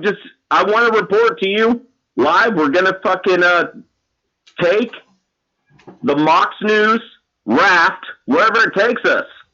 Okay, that's where we're going. We're gonna get out there on the Indian Ocean and we're gonna let those fucking guys, because we are dedicated. Take some lizards with you. You'll be able to catch fish that way. That's a great fucking idea. Yeah. Jesus Christ, I didn't think about that. Thank God I fucking finally got through. It's crazy. I'm actually sitting at the top of a palm tree trying to get service right now. You think I'm fucking bullshitting, but I'm not. This is rough out here. It is rough. It is. It's got to be better than Iraq. Well, Michael, I tell you what, I do have a coconut right now. There you go. I'm living it up over here. Could be worse. And everyone else is completely angry and stupid and defecating all over the goddamn sidewalks, on your doorbell. Well, and you won't have that on a deserted island. Everywhere now. You won't have that on a getting deserted reports of just island. blood just spewing. You got fucking coconuts everywhere. Everyone's covered in blood all over the entire world because they're fucking angry and they are completely fucking retarded. I feel safe. I may not leave. Yeah, I might have to fucking wait to birth this goddamn brat. Well, this is the first time I ever heard you say I feel safe, Steve, so you know. Well, I do. I totally feel safe for once now. Well, you might want to take a little break. But you know what? I'm running out of fucking battery. God damn it. I ran out of gas on the goddamn fucking Mox News helicopter, and I'll tell you what, we're going. We're going to keep going, whether anyone likes it or not. And, I'm running out of breath, Michael. I tell you what, there's a lot of angry people that want to probably call in. Very intelligent people that actually need to call in. And let the angry ones call in. Just go ahead. And Michael, just fucking tell him Steve McClanahan said you might be retarded. Okay, Steve. Can you do that for me? Maybe. And then maybe you fucking give a shout out to Super Bullshitron. I tell you what, that son of a bitch, I am still trying to get in contact with that goddamn son of a bitch. Well, something tells me you will, Steve. Bullshitting all the time. I want to get an interview. If you keep on it, Steve, something tells me you'll get it. If I keep on it and I don't get eaten by a fucking shark, Michael, I will keep on it. Jesus fucking Christ. There's a lot of sharks. Shit is rough out here. It's dangerous. We are fucking risking our lives over here at Mox News Radio. And remember that you're leaving a place everywhere. Where you feel safe. It's fucking insane. You're leaving a place where you feel safe for tremendous danger. So. Well, dude, I can't just sit here on the island forever. Have you seen the movie fucking Castaway shit with fucking Tom Hanks and shit? You can't just live on a goddamn desert island. Michael, is it a good Jesus movie? Christ. Is that a good movie? Would you recommend it? No, I would not, because I'm living it right now. But I do wish it kind of had a little volleyball and shit, because I would fucking... Get yourself a lizard, Steve. You cannot use a fucking lizard as a volleyball. No, you use it as a pet. You carry it around on your shoulder, man. Animal cruelty, Michael. You carry it around on your shoulder. Haven't you ever seen those guys on the beach with the lizard on their shoulder? No. No. I haven't seen those fuckers. I have a broadcasting degree. I don't know anything about this bullshit. This is completely fucking ridiculous. Then you need to spend more I'm time. Getting the fuck out of here. Spend more time. I'm getting out of here. I don't like it here either. Jesus Christ, this shit is fucking bullshit. There is a bunch of bullshit that I tell you what, nobody's defecating on this island but a bunch of goddamn little fucking lizards, and I might fucking gag. I'm vomiting. It's just fucking horrendous over here on this island. I tell you what, I am. And you know what, Michael? I have to admit something. I'm telling you, I cannot believe that I found this island, and that because, and as we were crashing, Michael, I might have went to, okay, Michael, that's it. I'm done. I have to get off here. We are Mox News Radio, reporting live from a deserted island. All we have is The Fifth Element for a fucking last one and only movie forever, and this movie is dedicating me to get the fuck off of this goddamn island because I think this movie is fucking great. I love this goddamn movie, and I want to see some other movies, Michael. Goddamn it! I'm gonna get off there, Michael. Okay, I'm gonna get Steve. off the island. I gotta get off the line. You can do it. You can do it, Steve. We're doing it. We're doing it live. Okay, Thank Steve. God it's not hurricane season. Hurricane. Thank God it's not hurricane. They don't have that stupid horror fucking They made don't me have- fucking watch Indie Neverland. That was bullshit. They don't have hurricanes there, Steve. They have cyclones. Thank God it's not hurricane season. They have Jesus cyclones. Christ. They have cyclones. They don't have hurricanes there either. They have cyclones. Well, Michael, I just have a broadcasting degree. I mean, you could fucking spell check me all day you want. I tell you what, you're just informing me. Thank you. I appreciate that. That's amazing. But this is Mox News coming to you live from a deserted island. This shit is fucked up. We went through a lot, guys, and we love a motherfucking America. We love Australia. We love everyone that wants to stop being angry. Right. We're gonna end the party. Everyone else too. And the governments. Michael, I'm telling you, as soon as I get on this goddamn raft, I am going to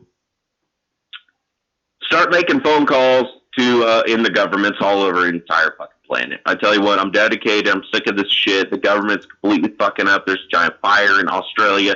There's goddamn war going on in Iran, Iran, and America, and there's probably some other fucking news going on, you know, with people with anger issues, going on all over the world. It's there's only one word I can think about. It's completely retarded, and they're not advancing. It's really sad, Michael. But I got to get off here because my battery's going low. I need to fucking be able to call you tomorrow if I need to live from the fucking ocean. I tell you what. And you need to be able to watch The Fifth Element, so you better save your battery. You're goddamn right. And no, I'm sick of watching The Fifth Element. This shit is bullshit. The fucking Fifth Element is fucking driving me crazy. There's fucking Bruce Willis and fucking Lilu and their fucking orange hair and shit, and I'm just jealous, Michael. Maybe that's it. I'm probably just jealous. That's what. All the chicks in that movie, man. There's all these models. Like, all the chicks. I love the blue fucking chick with the goddamn shit coming out of her stomach. I tell you what, dude. My God, if I could have that in my life. The stewardess. I wouldn't leave this island. The stewardess. I tell you what, I just have her tubes from her fucking shit all over my goddamn face, and I would just fucking, we'd be over here on the island fucking eating coconuts and shit. It's really fucking. You're lucky you got that movie, man. What? You're lucky you got that movie. You're goddamn right, Michael. I am. Michael. Steve. Michael. Steve. Michael. You losing me, Steve? I'm losing you. All right, we'll talk soon. Out. I need to get off this goddamn palm tree. I tell you what, I'm. Okay, like Steve, riding a horse bareback. Careful. A lot of the palm trees have scorpions. Oh fuck, Michael! I was not aware of that. I'm fucking breaking news every second of the day. I tell you what, I can't keep up with all this fucking goddamn news. I tell you what, tired of this shit. It's fucking stressing me out. But we're dedicated, keeping a positive attitude. You can do it, Steve. We're doing it. You are. We're doing it motherfucking live. All right, Steve. Mox News Radio, live stream, live motherfucking call-in show. America. Michael, are you still live right now? No, we're going home now. You lost the live stream? Yeah, it's done. It's done? It's done.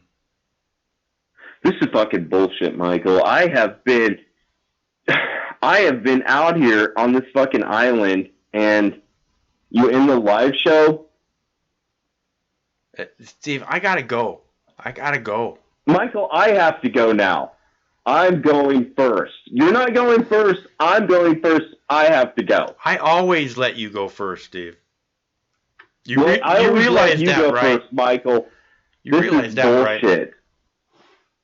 You just you realize that you just try to keep me on the line, and the whole fucking time. You just try to keep me on the line. I'm out here. I'm trying to work. That's my paperwork. That's exactly my plot, some Steve. paper to jot down some notes. You nailed me so good, Steve. You understand me so well. My plan has been Michael, revealed. I tell you what, you understand me. You don't even understand me at all. None. Zero. Well, I don't even know. That's my fault, Steve. That's my I'm fault. fucking tired of this shit. I am tired of it. I'm tired of it. I mean, I am over here, like, writing notes on goddamn rocks and shit. You know what it was like being in Baghdad? Do you know what it was like being in the streets of Baghdad? Look, hey, Steve, no. I'm done. I don't want to talk about I'm done. Okay. I'm done. All right, I don't even want to. We'll talk again soon. You're arguing with me all the time. No, okay, I'm telling you. Okay, thanks thank for God this shit isn't live. Thank God. I tell you what, because the listeners would fucking be disappointed. You better get to work on the your listeners rap. would be disappointed in our conversation right now. This is bullshit. No. Okay, we'll talk again soon. Bye. Okay, bye.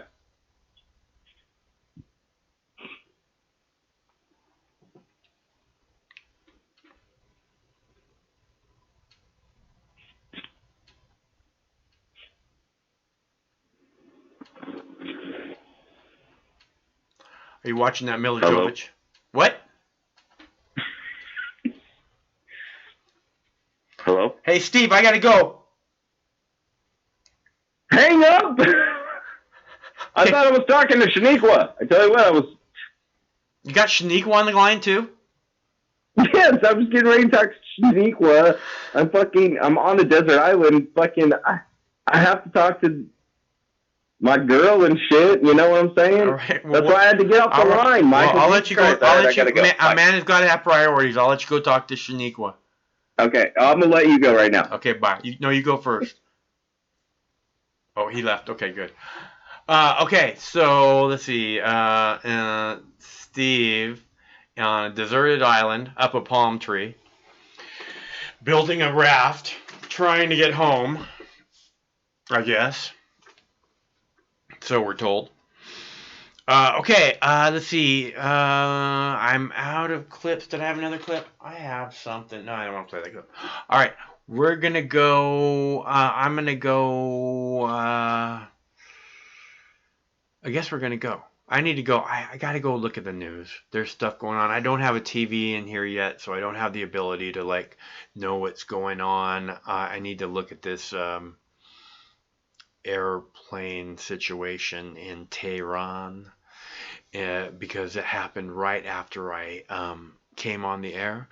The airplane situation in Tehran is this, from what I know, 176 feared dead after Ukrainian plane crashes near Tehran, says Iranian state TV, and this was like I said, just after we started the live stream, this happened, and I guess the plane was taking off. The plane crashed after taking off from the Iranian capital. So that's what's happening. I need to go see what's going on there because that's what I do. And I only like to be in front of these lights so long. They start to get to my eyes. So thanks so much for tuning in, because always better when you are here. It would be completely meaningless without you. And Just stay cool. We'll get through this. One of these days, this war is going to end. Okay? Tomorrow, I am starting a peace garden. Okay? Tomorrow, I will be dropping seeds into water and mixing soil to put the seeds into. I may actually drop the seeds into water tonight, and then we can mix the soil and stuff tomorrow and whatever later. All right? Or something like that. See, I have my seeds right here. This is my magic seed box right here. See? It has pandas on it. And this is my magic seed book. It has the Aloha Spirit. And these are the seeds I have picked up.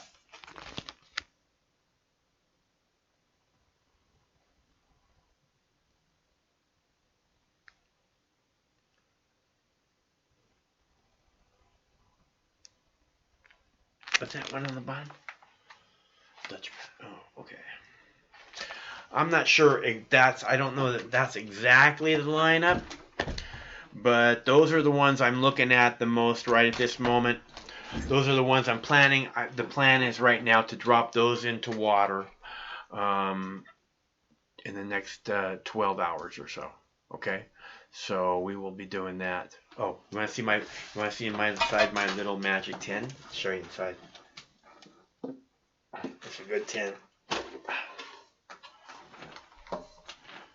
This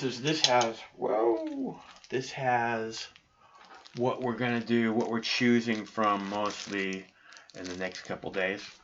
I got Trump seeds. You see that? I got the Trump seeds, man. Fucking Donald Trump sent us fucking seeds, baby. There's those peyote cookies. And then we have all this other stuff, right? We got just tons and tons and tons and tons and tons and tons and tons, tons and tons and tons and tons and tons, more and more. Everything's not even in here. I have one box that has like so much stuff. Oh my gosh. So we have seeds to grow, and I have a fucking plan, right? I actually have a fucking plan, and I will, I'll tell you guys more about that in the next fucking little bit. But that's where we're at for now. Trump seeds. Trump seeds. Yeah, baby, we got the Trump seeds. Who's ready to grow some Trumps? Some Trump trees. Grow some Trump trees in here. Did I lose anything? I don't think so. Alright. There's a lot of good shit in here. In my little magic tin. Okay, I'm gonna go do some news. So I will talk with you in the next, oh right, we're doing this every Monday through Friday, 7 p.m. Pacific. So I hope we see you again tomorrow. Same Mox time, same Mox channel. No matter which mouth you feed on a two-headed snake, it still shits the same turd. But is that what you want? Is that what you want? You can't get enough of that, can you, huh? Fucking tiger clip. Love the fucking tiger clip. Because this is what it used to be like for us, people. Like, wait, what was something back there? What? That's what life used to be for us in the fucking jungle. No matter which mouth you feed on a two-headed snake, it still shits the same turd. But lucky for you, you have Mox News. More than 10 years. More than 60,000 videos. Mox News has been filtering the nonsense and illuminating the bullshit from your mainstream media. Turn off your TV and turn on to Mox News. For over a decade, documenting the socio-political events that have etched and carved the pathways that define today's modern mess, Mox News has been providing clarity while faithfully bringing you today's relevant stories 100% commercial free and subscription free. And just like Lady Liberty vows to remain free. But at this time, we're asking you for your help, your patronage, and your support to keep the lights on and the videos rolling. For less than 17 cents per day, you can become a basic subscriber, knowing that your donation is truly making a difference that will help continue bringing the news stories that make a difference in your life. Turn on, tune in, and drop a couple dimes today by clicking the link below or visiting moxnews.com and show your support at any level. From a single one-time donation or dedicated monthly subscriber, do it now in less than 2 minutes. All donations are safe, securely processed, and verified using PayPal, Visa, MasterCard, American Express, or Discover Card. As always, we're sure you'll find something of interest each and every day. This holiday season, give the gift of Mox. moxnews.com.